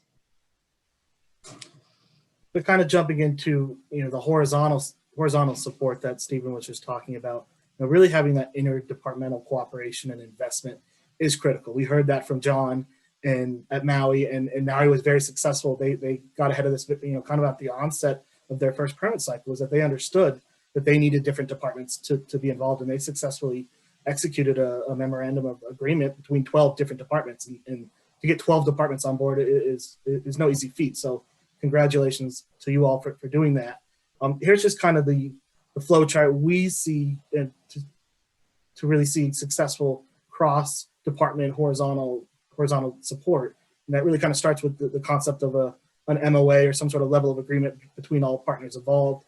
The next step is that we really like to see that there's a platform set up for these different departments to really talk together. We call it more of a roundtable, to get them all in the same room or on the same platform to be able to share and discuss, expectations. The use of accountability when it comes to documented roles and responsibilities is critical. And to have accountability, there really needs to be a level of respect, not just for the program, but for all different departments involved. And really all that together, it's really hard to do without, here's our common theme, big dog support. It just really is critical to a program, not just being in compliance, but setting themselves up to evolve as the program moves on. So here's kind of our first, regional example, something we've been hearing about, the use of IDDE canines for illicit discharge screening. So we thought this was a good place to kind of tie in the concept here. Some dogs sniff explosives, some sniff drugs. These dogs sniff human sewage, and a lot of communities are using dogs as an innovative screening method to identify cross connections in the MS4. So we thought that was interesting to share. So, continuing on that and touching back to, Anthony and I were thinking what separates at its base, what separates really good MS4 programs from ones that are still growing and coming into their own. And, one of the things that sticks out is ones that have realized that they are a regulatory program. This is a concept lost in a lot of MS4s. And, Amy Miller touched on it in her opening remarks, that an MS4 really is a regulatory program, and that, even all the way up to the EPA, I can tell you as a former state inspector, they really rely on the MS4s to be a mini, regulatory program. And an MS4 at its heart is really a miniature Clean Water Act program, and it's not a small feat to implement, right? But having a strong MS4 program really allows the state to focus on bigger issues around the state, other things, instead of having to micromanage these communities where they may not know the issues as well. And so when you think regulatory program, like, what does that really mean, right? And there's a lot more to it. And this is what gets down to the heart of why it really needs to be a local program. It's resource protection, it's waste disposal, and it's social engineering. And it's really hard to do those things from a 30,000 foot level, like in the seat of an EPA inspector or a state inspector. And that's why, successful MS4 programs have realized those concepts, and they've really embodied them within their organization, and they're implementing them as such. I just want to add, a lot of the really mature, well-functioning programs we see around the country are already at this step. They definitely view themselves as a regulatory program. And we can tell that not just by talking with the staff, but when we actually get hired to go out and do an industrial or construction NPDES inspection within an MS4, we're often confused with the city inspectors. And that tells us that, hey, we're operating now in a city that has an MS4 program, that they're showing themselves as a regulatory agency. And now the permittee is a little confused about, are you here with the city, or are you actually here with the state? And, we're seeing it in Honolulu, we're seeing it in Los Angeles County, where the more the regulator can rely on your MS4 to kind of be the local stormwater pollution authority, allows that state or federal agency to really direct resources to other parts of their area for inspection. So that's really great to see. Yeah. Yeah, and we see that in Honolulu, and Honolulu's construction inspection program is very robust, and I know personally that allows the Hawaii Department of Health to focus their resources to other parts of the state, because just like an MS4 program, state programs are resource limited as well, right? There's only so many inspectors and so many dollars in a year in hours. So just on the high level general management side, stormwater management plans is crucial to any effective program. And I could sit here and talk about the basic, a good stormwater management plan has milestones and this and that. But, at a real level, a good swamp is something that fits the needs of the community that it serves, right? And it kind of legitimizes the program within the internally within the municipality or institution. And it lays the groundwork for future success. It sets timelines, it sets goals, and it allows for some accountability. So, we say, no, there isn't one size that fits all. And I think of this as there's no right way to ride a swamp, but there is certainly a wrong way to ride a swamp. And the permit is not a checklist for riding your swamp. So, really well thought out swamp should help drive the MS4 program forward and should help drive future permit requirements, right? And this is that concept of steering the program. And An example of this we saw that we thought was really good this summer was actually with the city and county of Honolulu.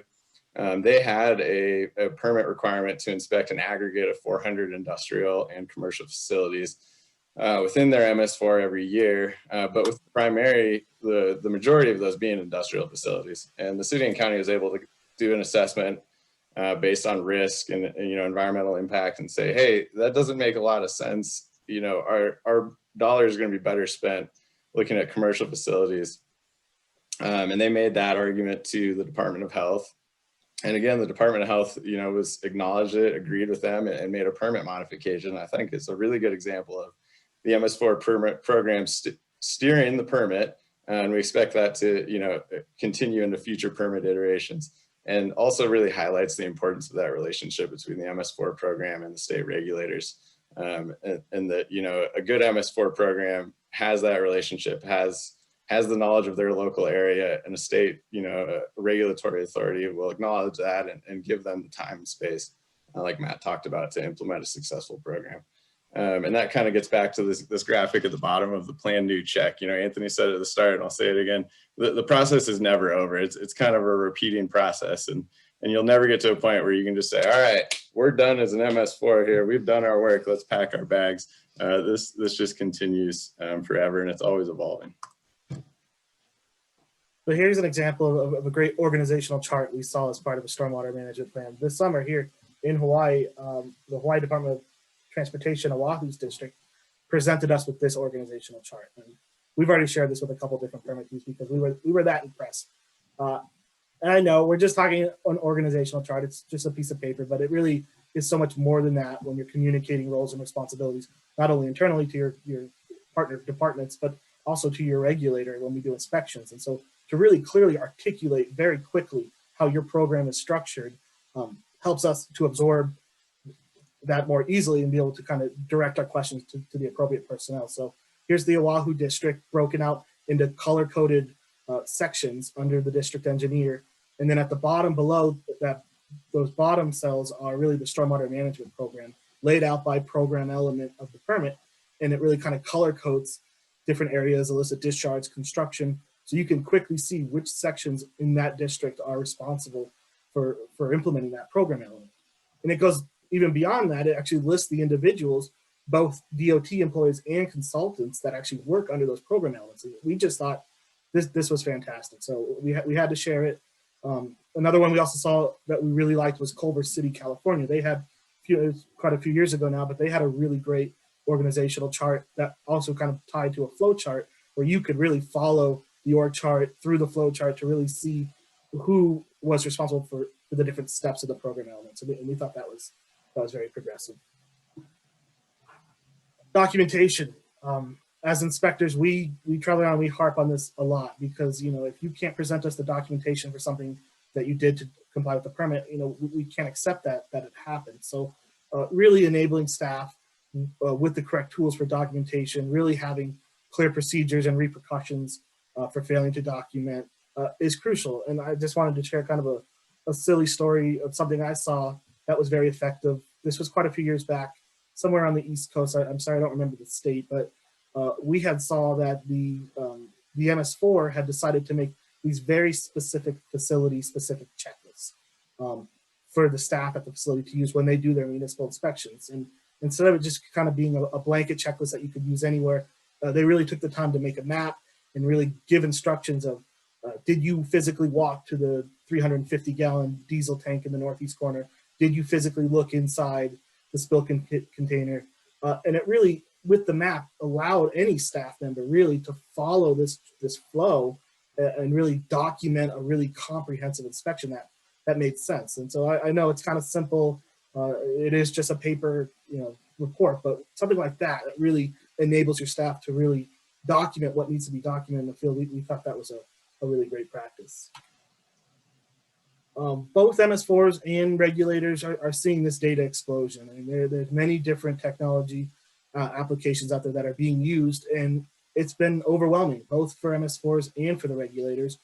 For MS4s, just trying to figure out exactly what needs to be captured, how much data they really need to collect it, and really finding where they can cut that off to avoid kind of collecting data for data's sake. As regulators, we have a very short time when we're at your city doing an inspection, and it can be very overwhelming for us to try to absorb the amount of data that you're throwing at us. And while we're happy to hear about all these different great technologies that are being used, all these analytics, sometimes the message kind of falls short or falls on our knucklehead ears because we just can't absorb that much information at once. So really our recommendation is really taking the time, thinking about what data you want to present to your regulator and present it in a manner that's going to make sense to us. And again, I want to shout out to City and County of Honolulu this year. They really did an excellent job communicating the different technology stack that the city has been using by having different presentations with different consultants, really kind of dumb it down for us, so to speak, to let us kind of absorb it from a high level perspective. So, really take that time, know your data, analyze your data, and figure out what's the best way to convey that to your inspector. Something critical that we're seeing is really a good feedback loop from the field. I think a lot of MS4s would agree that it's very critical to really understand what's happening in the field and making sure that information is getting back to management to kind of complete that feedback loop. We're seeing the use of mobile applications extensively now throughout the US. We were seeing that 10 years ago in the city of Phoenix, where we could go out and we'd visit a post-construction BMP and they'd pull up their iPad mini and they could flip through and show us a photo of the BMP, the last inspection record, the maintenance requirements. It was all right there. 10 years later, a lot of other MS4s are catching up. We're seeing that a lot. Texas DOT is doing it. CCH is doing it. So it really is kind of a great practice to get some sort of method in place using technology to really establish that feedback. And another, crucial element to successful programs is transparent enforcement. And, enforcement's kind of required. It's weaved throughout an MS4 permit and illicit discharge, construction, post-construction. And having a comprehensive enforcement program is really crucial. And anyone who's been inspected by me has probably heard me on my soapbox about enforcement, because it's a common problem we see throughout the country. Because we're all scientists, right? We all come through a science background. We're not lawyers necessarily. But without a good enforcement program, you're really handicapping yourself and hurting your legitimacy as a program. So a lot of times we'll see, cities will have an ordinance, but they won't have a policy to implement it. And I always kind of like to make the analogy that it's one hand washing the other, right? You can't have an ordinance without a policy, and you can't have a policy without an ordinance. And you really don't want to be developing your policy while you're in the middle of an enforcement scenario, right? Because enforcement isn't subjective, it's objective, and that's how it needs to be. And having it be that way takes that pressure off your staff to be the ones who have to make these kind of personal feeling decisions about who's going to get an enforcement action or not. And then more than that even is making sure that everybody's on board, right? It's that horizontal support we were talking about. So, your code enforcement staff, your city attorney's office, maybe even a judge, if you can get one in a room, go to them, talk to them, say, what would I need to enforce this? And what would you want to see to actually go through it? And the other crucial step in developing that is, you have your ordinance, and that's great. And that's kind of your hammer. But if you're a hammer, everything looks like a nail, right? So having tools available, multiple tools available, including administrative things, like we saw in Nebraska this year, that there was cities out there that were charging reinspection fees at construction sites after an NOV had been issued.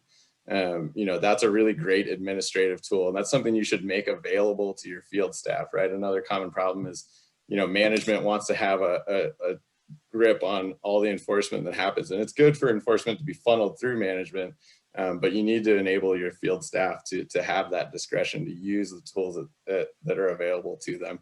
Another example that comes to mind is the Department of Health in Hawaii has field citations, and that's a great administrative tool. It's quick, it's easy, it allows for a smaller penalty and a way to just get something resolved that doesn't need to go to that high level. So having that whole process defined is really important. Provide that roadmap for enforcement that gives your staff kind of the ability to say, follow the roadmap as they see appropriate, but not be the ones who have to just try and, throw an ordinance around in someone's face. And then of course, work with your regulator, right? Regulators, your state regulators are super critical portions of enforcement eventually, but they shouldn't be your only enforcement plan. We've had MS4s tell us that their enforcement plan is the state, which is obviously not acceptable either. So have an enforcement plan early and have it be very clear is crucial to any successful program. You know, kind of switching gears here, starting to get into more specific items and stuff we've seen around the country. A lot of MS4s benefit from this kind of partnerships between adjacent municipalities or watershed groups. You know, all this here is stuff we saw in a really great presentation from Amy Miller, actually. But it's really important to have that, to share ideas, collaborate, right? Because we're talking about local solutions, and sometimes those are watershed scale based. A lot of times they are, right? You're all in the same watershed, you're all in the same region. You're likely having the same problems. You're also likely, your communities are likely traveling amongst each other and talking amongst each other. I think Maui is really understanding that Maui has a great environmental, you know, groups, I should say, that are very engaged and want to help. And so I think they're really now seeing the benefit from that. You know, on Oahu, getting watershed groups involved is key for getting kind of buy-in for municipal initiatives, such as the stormwater utility. So, you know, leveraging these watershed groups and these other environmental groups to work with you and kind of advertise your goals, there's a mutual benefit there. Yeah, and a great one we saw in New York. You know, New York State itself supports these coalitions and provides resources for, you know, public outreach, outfall reconnaissance, like all these things that are, you know, MS4s need to be doing, but sometimes can be fairly burdensome and staff intensive. You know, there's ways that they can support each other. And so we've seen some great stuff across the country, and it's, you know, it's all over, and just really encourage it to keep going and growing. So getting into public education, outreach, participation, you know, this is kind of an original cornerstone of the MS4 program.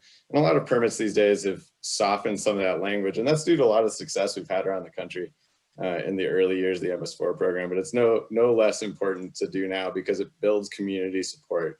And if your community isn't behind the MS4 program, it's really hard to have a successful MS4 program. So we just wanted to share this. This is one thing we were aware of in Springfield, Oregon. We didn't personally get to see this one, unfortunately, but a lot of communities do this, where they'll have kind of street art competitions or events, kind of highlighting the importance and really graphically like showing it to the community that what's going in their drains really is a part of their rivers and the, you know, the aquatic life that's local to them. So we just thought this was a really great example of that. So when it comes to public education strategy, you know, in my mind, the biggest things is a strong branding message. And that's something, you know, we've certainly seen on the island of Oahu. We've seen, you know, all up and down, really all over the country. But the best ones have this branding message so that the public recognizes them, they know who they are, they know what it's about. And then that really allows them to shape these social engineering marketing campaigns that increase public awareness, and they're kind of able to see what their public's aware of and not aware of, and where they might need to conduct additional outreach or education to reach whatever their goals may be, and coming up with a message that resonates with your community, right? That touches back to what I was talking about in the initial part with local solution, whatever you is, right? Chesapeake Bay, fishing, you know, whether you're at San Diego Bay, whatever it may be, trout fishing in Colorado is huge in our rivers and streams, right? And so having that message, something that your community can latch onto and say, I like that, I want to see that continue. And so, you know, I support the MS4 program. One thing we've seen, you know, kind of back to that partnership, one great program we've seen is the Ashley Cooper Stormwater Education Consortium out in South Carolina. And that's a regional group, watershed scale group that provides consistent messaging across the watershed. And they're partnered with the University of Clemson, so they're able to leverage some of those university resources, whether that's, you know, grad students, undergrads, but also just the power of, you know, being able to analyze large amounts of data and spread large messages across large areas. And that really provides a consistent message across the entire watershed. So there's no confusion on like, well, how come when I'm in Charleston, you know, they're saying don't dump oil down the drain, but then when I get over to, you know, down the seaboard to Hilton Head, it's less of a discussion, right? So having that consistent message is really important because people move around, and so they need to know that it's all connected, right? So that's important. Stephen alluded to it, program branding is something we're seeing all around the country. We're seeing it all around Oahu, some really great examples just to flash up on the screen. But what we're really seeing is kind of the utilization of program branding out in the field, right? Advertising these municipal operations that are occurring, that are, you know, helping you achieve compliance, really branding those messages to show the public, this is why we're street sweeping, or this is why we have crews that are opening up each catch basin on your residential street. That really does go a long way. Yeah, and I think that's just so great because it's, you know, a back truck's not very exciting, but when you see a back truck painted like that, it makes you look twice. All right, kind of transitioning into illicit discharge detection and elimination.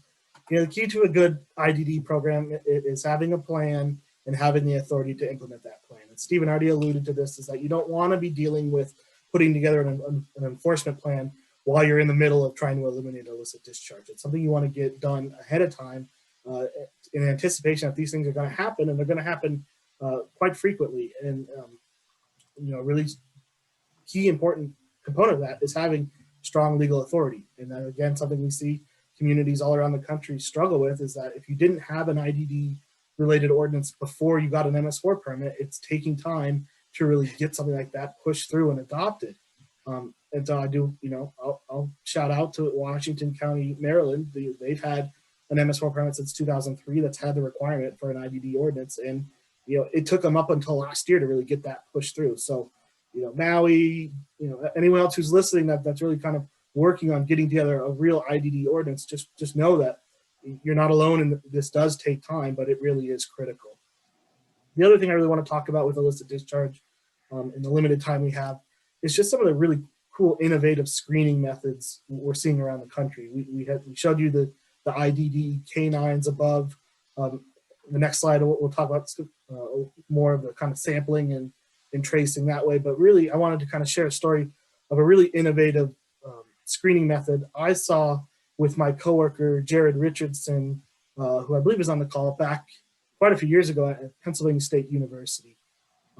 They had kind of a unique method to screen for illicit discharges by having kind of these observation points strategically set up throughout the MS4. And the way the university was laid out, if I remember, is that large sections of the university drained to these very large lines that only went out to a small number of outfalls. So you could go out and do a dry weather screening event at an outfall, and you may see a dry weather flow, but you would have no idea where it's coming from because the sewer shed upstream of that outfall is so massive. So what they did is they really set up these kind of observation points to really find illicit discharges occurring up in the system before they're showing up at the outfall.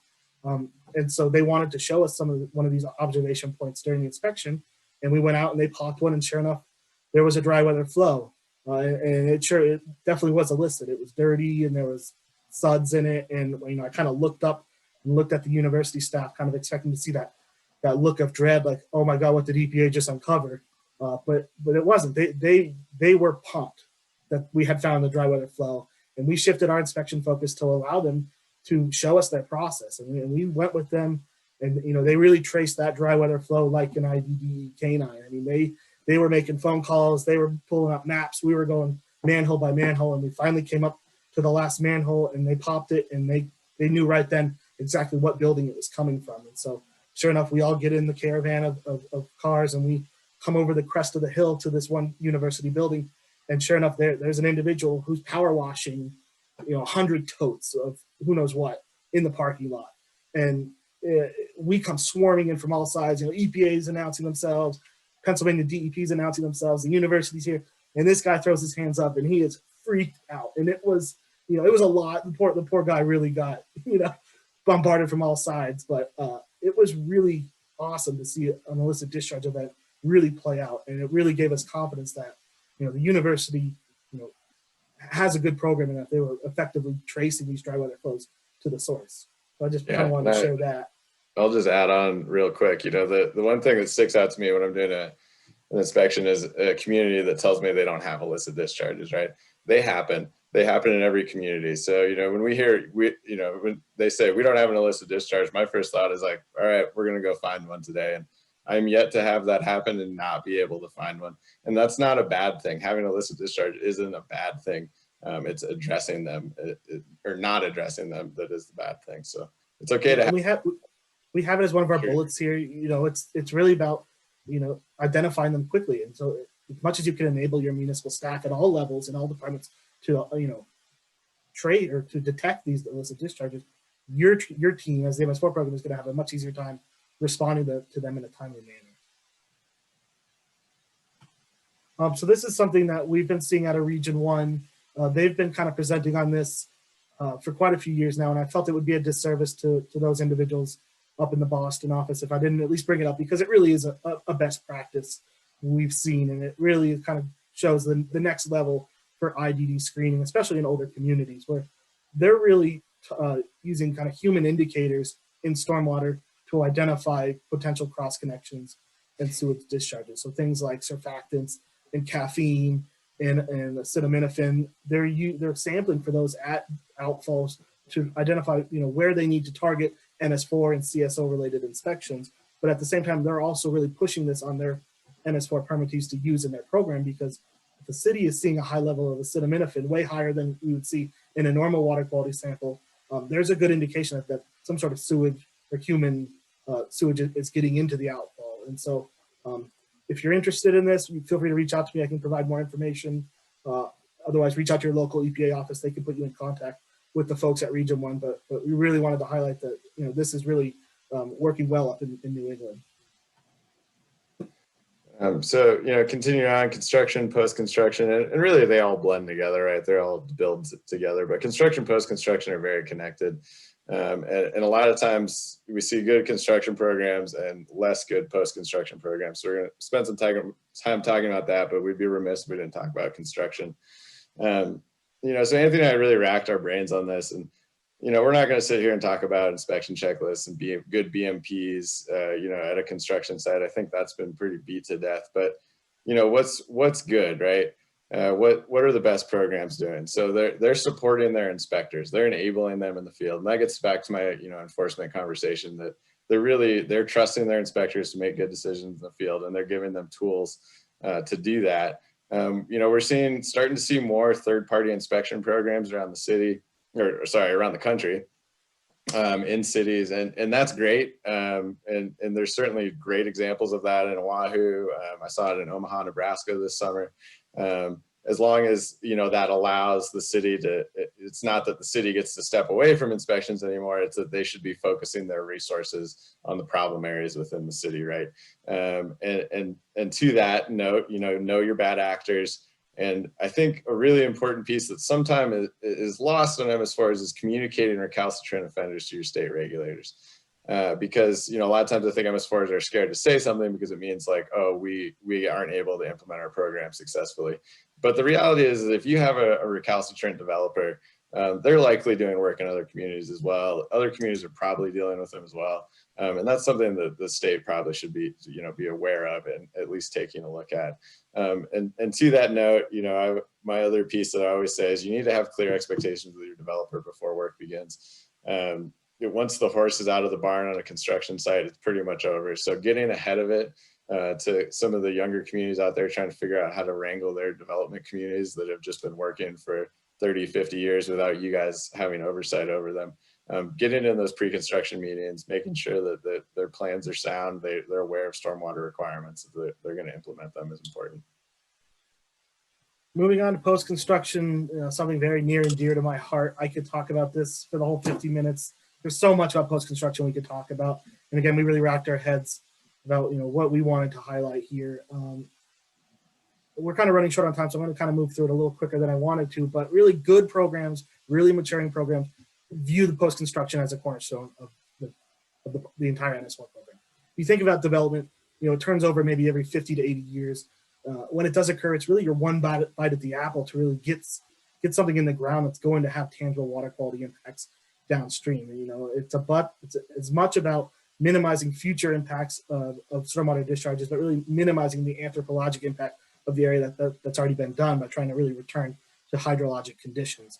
So programs that really view post-construction as distributed treatment seem to be very effective for both MS4 permit compliance and TMDL compliance. And I wanted to tell the story because EPA just had a big press release about it. It was something we were involved with. It's kind of coming, kind of seeing the light at the end of the tunnel. But EPA and the Department of Justice just finally won a case against the city of Colorado Springs for failure to implement post-construction requirements in the city. And, you know, essentially they had waived post-construction requirements for large, very large residential subdivisions throughout the city. And they had been doing that for quite some time. And the impacts downstream were starting to rear their head. And so EPA and Department of Justice got involved. And now the city's going to have to go back and retrofit all these communities where they failed to put in these regional or local post-construction controls. And that's going to cost a tremendous amount of investment. They're also going to have to go back and fix the impacts to the stream corridors themselves. And it just is turning out to be a lot more costly than it would have been if they would have just from the onset recognized post-construction as a critical part of stormwater management and really took the time to implement these distributed treatment controls all around the city. So just kind of a word of caution, you know, neglecting post-construction requirements often leads to very bad consequences down the road. CCH, on the other hand, you know, they're very in tune with their local WQR, that the water quality rules that the community is subjected to. They also subject themselves to that. That thereby requires them to implement these post-construction controls where they do new development and redevelopment. Kind of moving along, so tying construction and post-construction together, you know, it really is a progressive process. And as inspectors, you know, we view construction and post-construction together. I wanted to kind of give you guys this kind of flow chart I have here. This is when I go into a city, these are the levels of the steps I expect to see in a well-functioning construction and post-construction program. And I'm not going to read through all of them, but really, you know, if you think about your city's program and these different steps, you know, really kind of reflect to see, you know, do we have something that kind of meets all this? The story I really wanted to tell is about the last one, TMDL applicability, which we're seeing more of in, you know, NPDES permits, really looking at post-construction as a way to meet future TMDLs. And so one thing we really do a lot of work with is the Chesapeake Bay TMDL. And we do a lot of inspections in Maryland and Pennsylvania and Virginia. You know, in Virginia, they're requiring these TMDL action plans.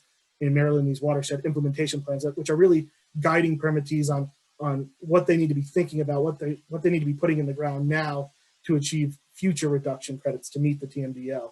You know, one thing we see is that post-construction BMPs being put in the ground is important, but really a lot of the reduction in sediment and nutrients we're seeing cities take credit for on the East Coast, in the Atlantic region, is really through stream restoration. A lot of communities are really investing a lot into restoring already impacted stream corridors to meet those reduction credits. And it really just kind of ties back into everything that, yeah, post-construction really is about thinking about the future and really alleviating future impacts from development and new development.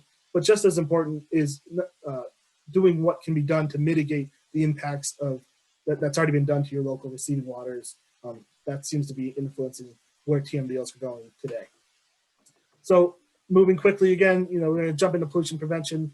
Yeah, I wanted to put this slide in because this really ties in the post-construction side to pollution prevention. And pollution prevention, good housekeeping is so much more than just drip pans at your municipal yards or secondary containment around your fueling islands. You know, it's really taking, you know, thinking, you know, holistically about, you know, how can we reduce pollutants from municipal operations, municipality-wide. It doesn't just have to be garages or fleet maintenance or you know, bus washes and things like that. But one thing we wanted to highlight was that CCH this summer really demonstrated to us that, you know, they really are doing what they can to minimize the anthropologic impacts by installing LID and source control practices at various municipal operations or municipal properties that you may not other think wise, such as, you know, pervious pavers around storm drain inlets and parking lots, you know, covered showers at beaches. So there's just a lot of great things that are showing that there's a good linkage between post-construction and municipal operation and maintenance.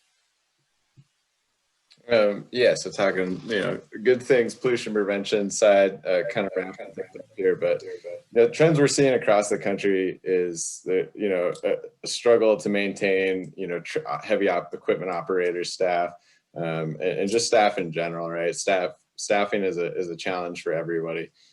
So making sure that the staff you have is all on board and well trained is really important. And to that note, we're starting to see some really interesting training techniques around the country. So, you know, I want to take this opportunity to encourage all the permittees out there to get away from that 1997 stormwater video. and get away from that PowerPoint you give every year, and really think about how you can adapt your training to, again, fit the local needs of your community, and to keep it interesting, to keep your staff involved, right? So some of the stuff we're seeing is, they're changing the training based on some of that data explosion. They're using some of all that data they can collect to look at things of, what are problem areas within the city? Is it commercial areas? Is it construction? What is it? And then, what they can do to train their staff to be better aware of what the good practices are in that area. And going as far as, maybe one year it's a presentation, maybe one year you're getting out there with your staff and you're actually getting them hands-on with some DMPs or various other, good practices that they can do so that they're aware, right? Because, again, environmental stewardship is a team sport. It can't be one person. It's got to be everybody. That's really important. And we're seeing all sorts of other stuff, like Anthony mentioned, CCH's, LID development. There's a lot of other stuff out there for TMDL waste, waste load reduction stuff. There's some great street sweeping practices we've seen across the country. One thing that, we like that is being done in more than just Omaha, but we certainly saw it in Omaha and other parts of Nebraska this year was they're taking their street sweeping waste and they're running it through a trommel to remove the trash and the large particulate, and just reusing the fines for some roadway base or utility backfill. And they've had a lot of success with that. And I think that's just a great practice in the whole idea of, how can we reduce our anthropogenic footprint to stormwater, right? And just the community that we live in. And that's really what you want to do through the pollution prevention, good housekeeping. Another big topic these days is trash reduction efforts. A lot of communities have trash reduction goals set into their permits. And a lot of them are kind of looming. And I know I talked about it several times this summer with several communities on how are we going to meet this trash reduction goal. One of the great things we saw in Glendale, California that we want to share with you is this device that was designed by Caltrans. They obviously have trash TMDLs out there. And so they were able to implement this device in a very specific section that they had control over to get their 100% trash reduction goal. And so the idea is here that, the stream flows through this up to, I think it's a 5 or 10 year event, at which point it'll overtop and flow through, as you can see in the bottom right corner here. But this captures all of their trash. And it's this, the first time Anthony and I saw it, we both said, what the heck are we looking at? Like, what is this thing? And talking to, the folks at Glendale, they were super proud of this. They've had really, really good success with it. We just thought it was a really cool, innovative product that they were able to implement in, a difficult situation where they had limited space in an urban area and a really aggressive trash TMDL that they were trying to meet. I will say one note that was concerning, that it isn't a problem in this sense, but maybe in others, is it's not very human proof. So there was some concerns about what would happen if somebody got swept in there. But this is in a very isolated section that would be near impossible for somebody to get into. So I just wanted to address that before it came up. But, at the end of the day, SOPs, training, and performance expectations are important, right? And then it's one thing to have your SOP and it sounds great, and you might have a consultant write it, and they're very good at writing SOPs for this type of stuff. But holding your staff accountable to it. We want to just kind of land on a lighthearted note with this photo, and meanwhile somewhere in Arizona, but really this could be anywhere in the country, right? That wouldn't be shocked seeing this in any municipality we went to, watching a street sweeper operator kind of wash down and hose down his truck after doing a run, and then you follow and it goes right into a storm drain, which begs the question of why are we doing this, right? But like I said, this could be anywhere, but holding your staff accountable to that is just as important as having the program side on the upstream, is following it all the way to the downstream, making sure staff are implementing it all the way through. So, with that, we'll just wrap up here. I know we're running a little long, and I appreciate the time and the opportunity. I want to thank the DOH. We've said it several times, and I think this is our theme of the day, is just take that steering wheel, direct the program where it needs to go. There's a lot of great stuff going on out in the country, and it's great to see other examples, but at the end of the day, you need to fit that to your local community, local needs, and what resonates with your community and what they care about, right? So, do that and then keep doing it. Never stop. Don't be stagnant, and keep innovating. And of course, you can't do any of this without our big dog support. So with that, I'll say thank you. And we appreciate the opportunity to talk with you guys here today. Anthony and I are always available to talk after this more. Anthony and I are both super stormwater nerds, and we will talk about stormwater all day, which is why it's hard for us to do this presentation so succinctly. But there's our contact info, and we're slowly going to take questions now if there's time. Thank you, everyone. Okay, thanks guys. That was great. You guys covered a lot of information, and unfortunately we have to move on. Like, I know we can keep talking about this for forever because there's so much just interesting information being shared. And I just want to, take a second to say that that's what I'm hearing a lot is, share, or beg, borrow, steal, or whatever. But I think it's great that so much information is being provided. Okay, so our last speaker for today is going to be Dave Smith. Dave is joining us from USEPA Region 9. He's going to talk about building excellence in stormwater management. And although I haven't had a whole lot of interaction with Dave, what I've heard about him is that he's huge on collaboration and that he's got a very broad view, holistic view of MS4 programs. So he's going to share with us some of the tools that recently developed online tools that are designed to help programs build and improve stormwater programs. Okay. Well, thanks, Randee. Yep, First, I want to commend all you guys for hanging in there. It's like 250 plus of you still hanging in there, and that's great. And it's because we're a bunch of stormwater nerds, I can tell. I just wanted to build on the really good input and advice you got from John, Randall, Stephen and Anthony, and frankly, offer you a little help on where you can go to steal some of these ideas. I am a big believer in borrowing liberally from other people's good ideas. I guess, a little plagiarism in government's okay.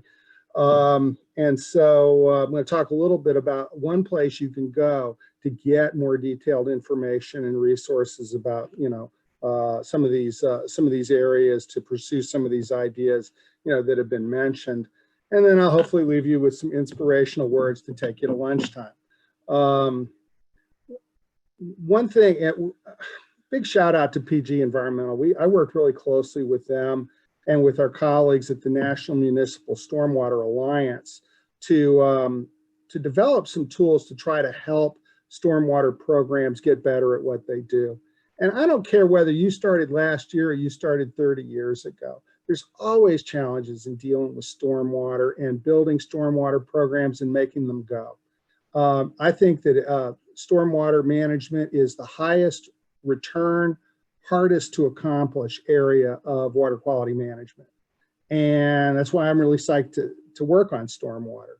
And so we thought that, you may not be aware of the National Municipal Stormwater Alliance. It's an association that represents municipal stormwater programs and utilities where you got one, and as well as private industry folks who work in the stormwater area. And they're really interested in trying to help communities build capacity to do better with stormwater. So they were kind of a logical partner for us to work with.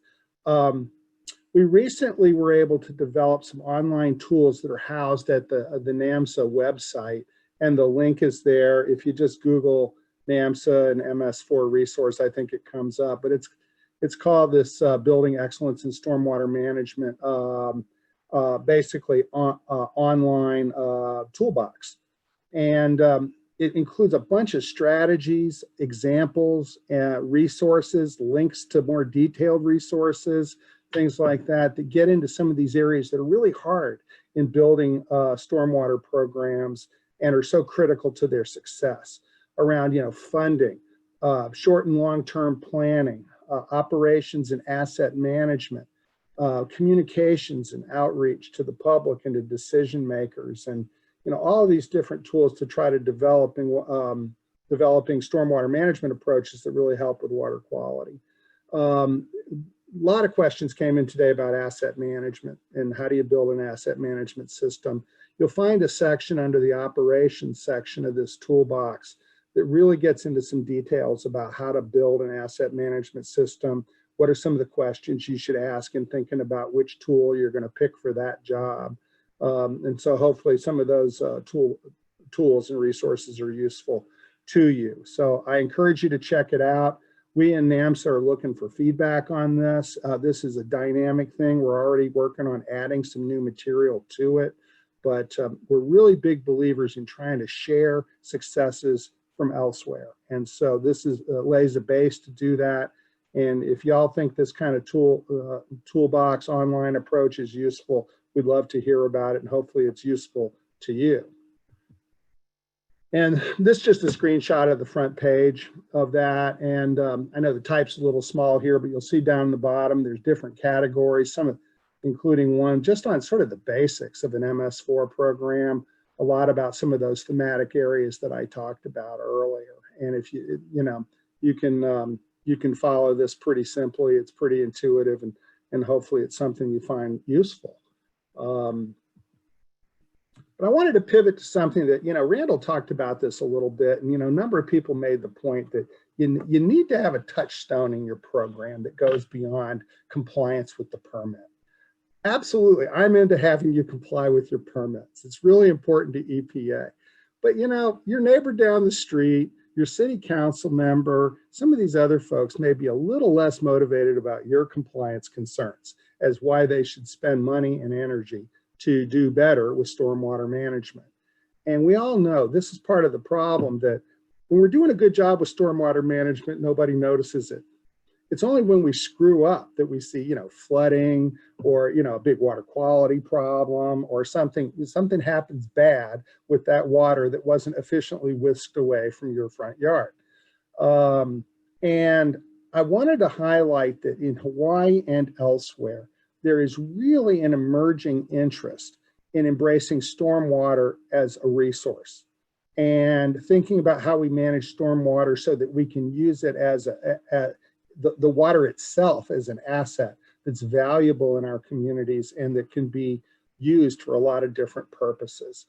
What we're seeing is that it's possible to safely harvest both stormwater from our municipal systems and on-site rainwater, what comes off of rooftops, and use that for different, certainly non-potable uses, and also for to supplement drinking water supplies. And thinking about managing stormwater in this way is kind of a big change in a lot of communities. But what we're seeing in a lot of places, particularly water limited areas of the world, they're really looking at stormwater harvesting as an important tool to kind of enlarge the water supply portfolio. And we're really seeing this in Hawaii.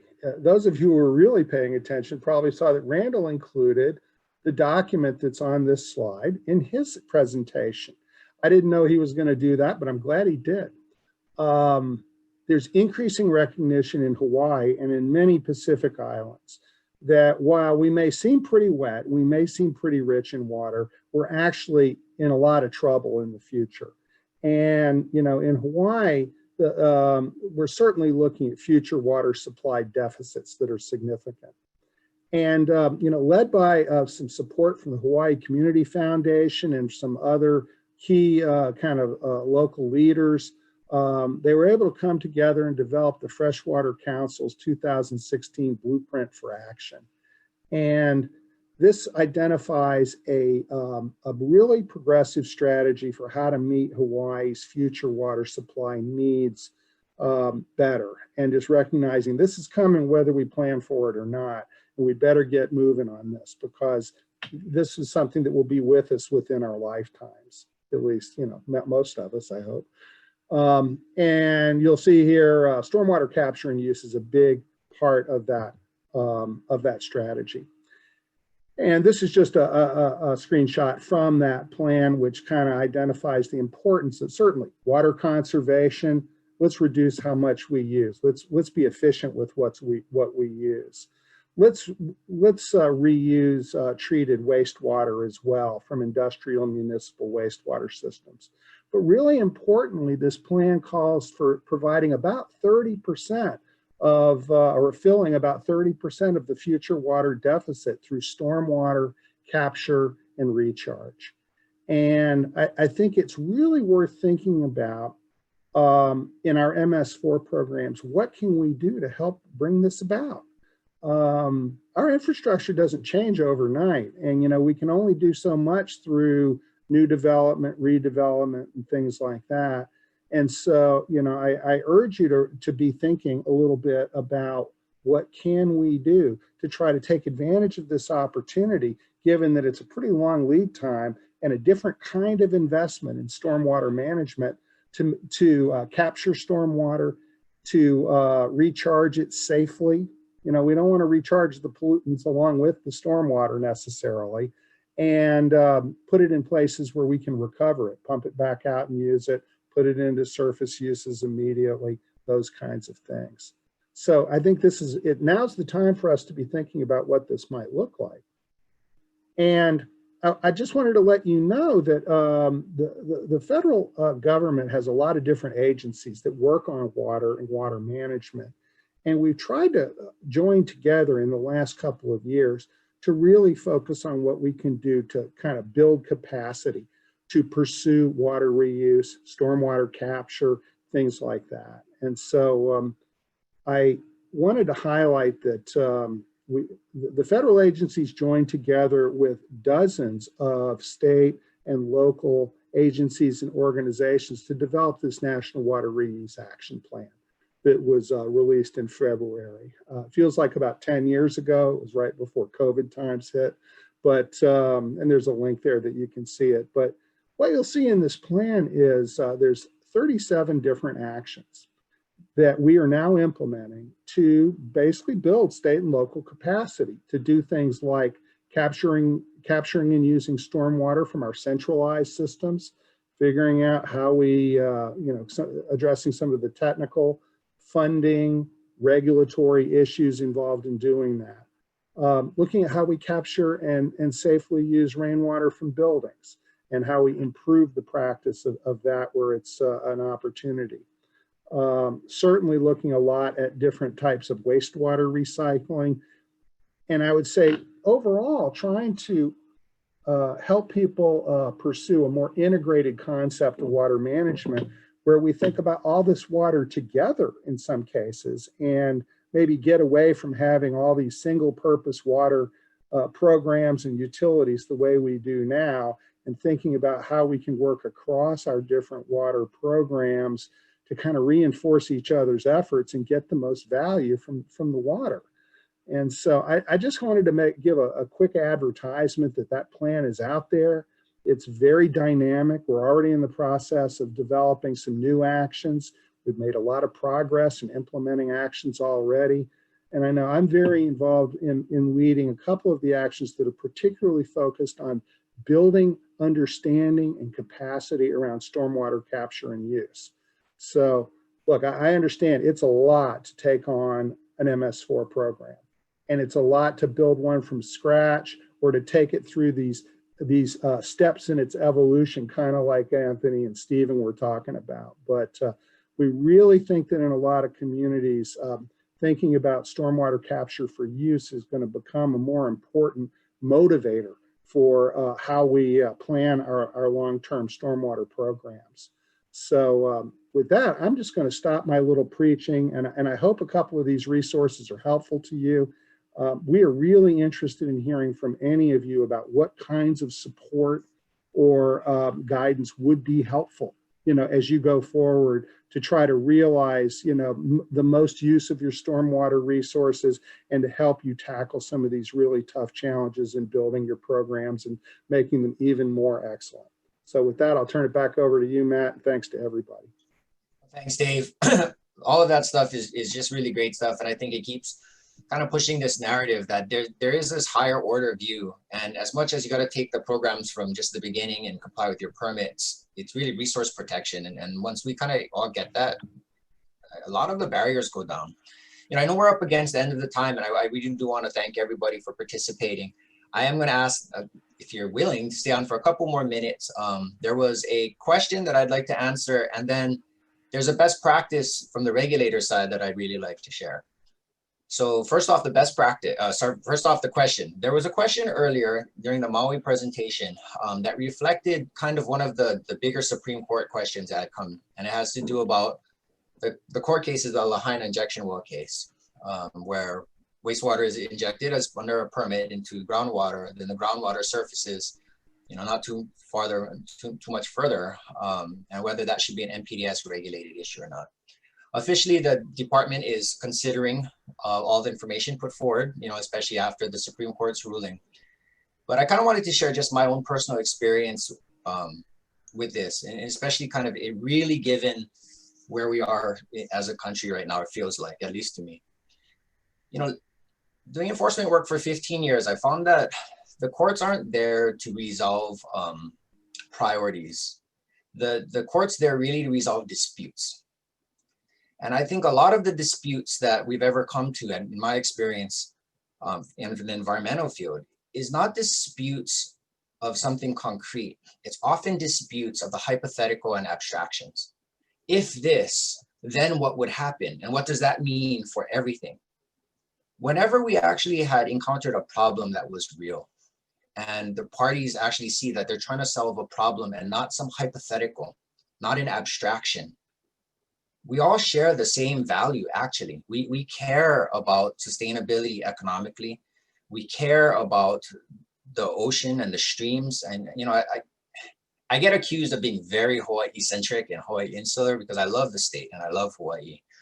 But I don't think that it's uncommon anymore for nobody wants to be the onceler. Nobody wants to be the environmental villain. They need to find the way to balance what they've been doing or maybe need to do with the long-term resources.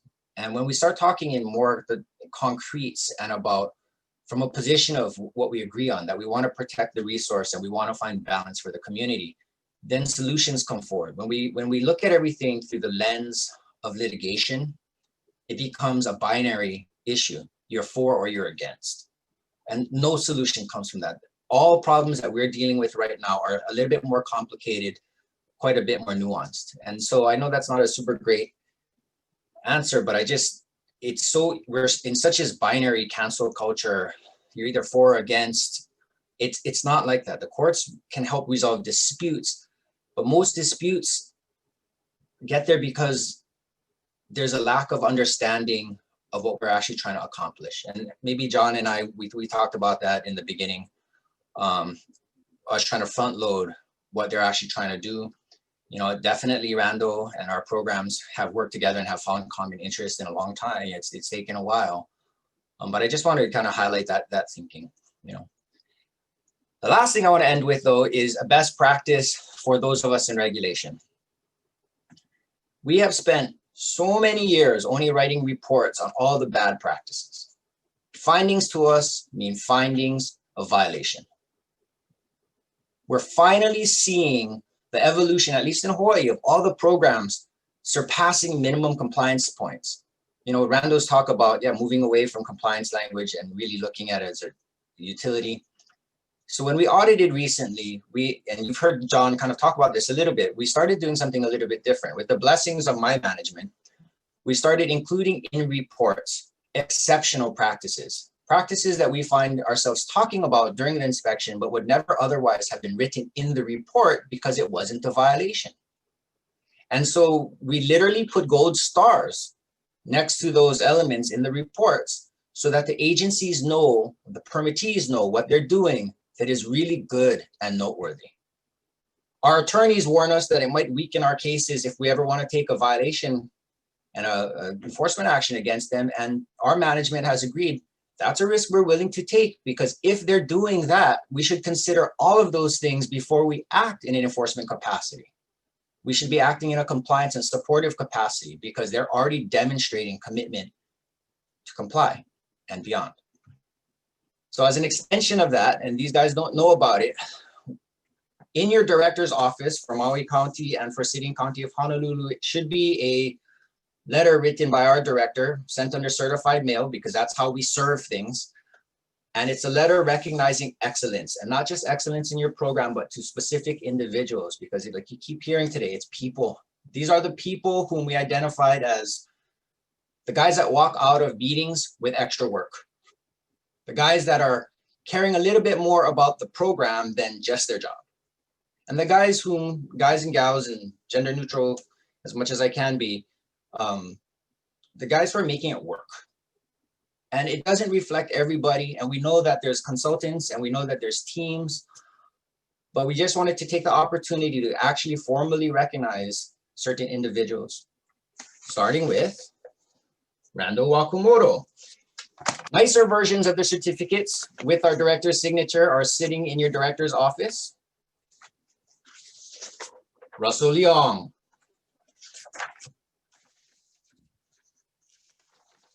Anya from the city.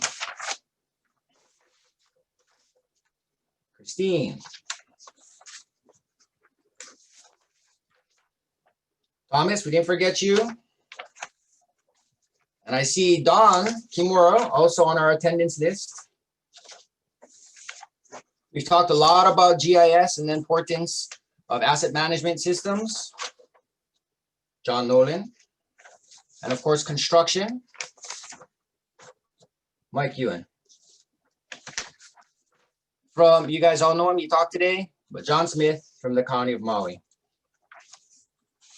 This is the first time the Department of Health in our enforcement or regulatory capacity have ever actually issued recognitions to people whom we believe are personally vested in the programs who've done a good job. I hope it's not the last time. I don't mean to, exclude certain people whom I'm sure are doing a great job, but we didn't want it to just be a participation trophy. So with that, I think this has been a very positive experience, and I hope others got something out of it as well. Please feel free to email us if you thought that it was good, or if feedback always helps, we like that. So for those of you on the East Coast, have a great rest of your day. I know it's almost Pauhana time. For those in Guam, Aloha Friday. We still got one more to go. And for the rest of us, I know I crossed the boundary of lunchtime. We take that very seriously. It's time to go eat lunch in our socially distanced way. Have a great day, and thank you everybody so much. Thanks, everyone. Thanks, Matt. Thank you. Mahalo, everybody. Take care, everybody. Thanks, Matt. Thanks, everybody. Good job.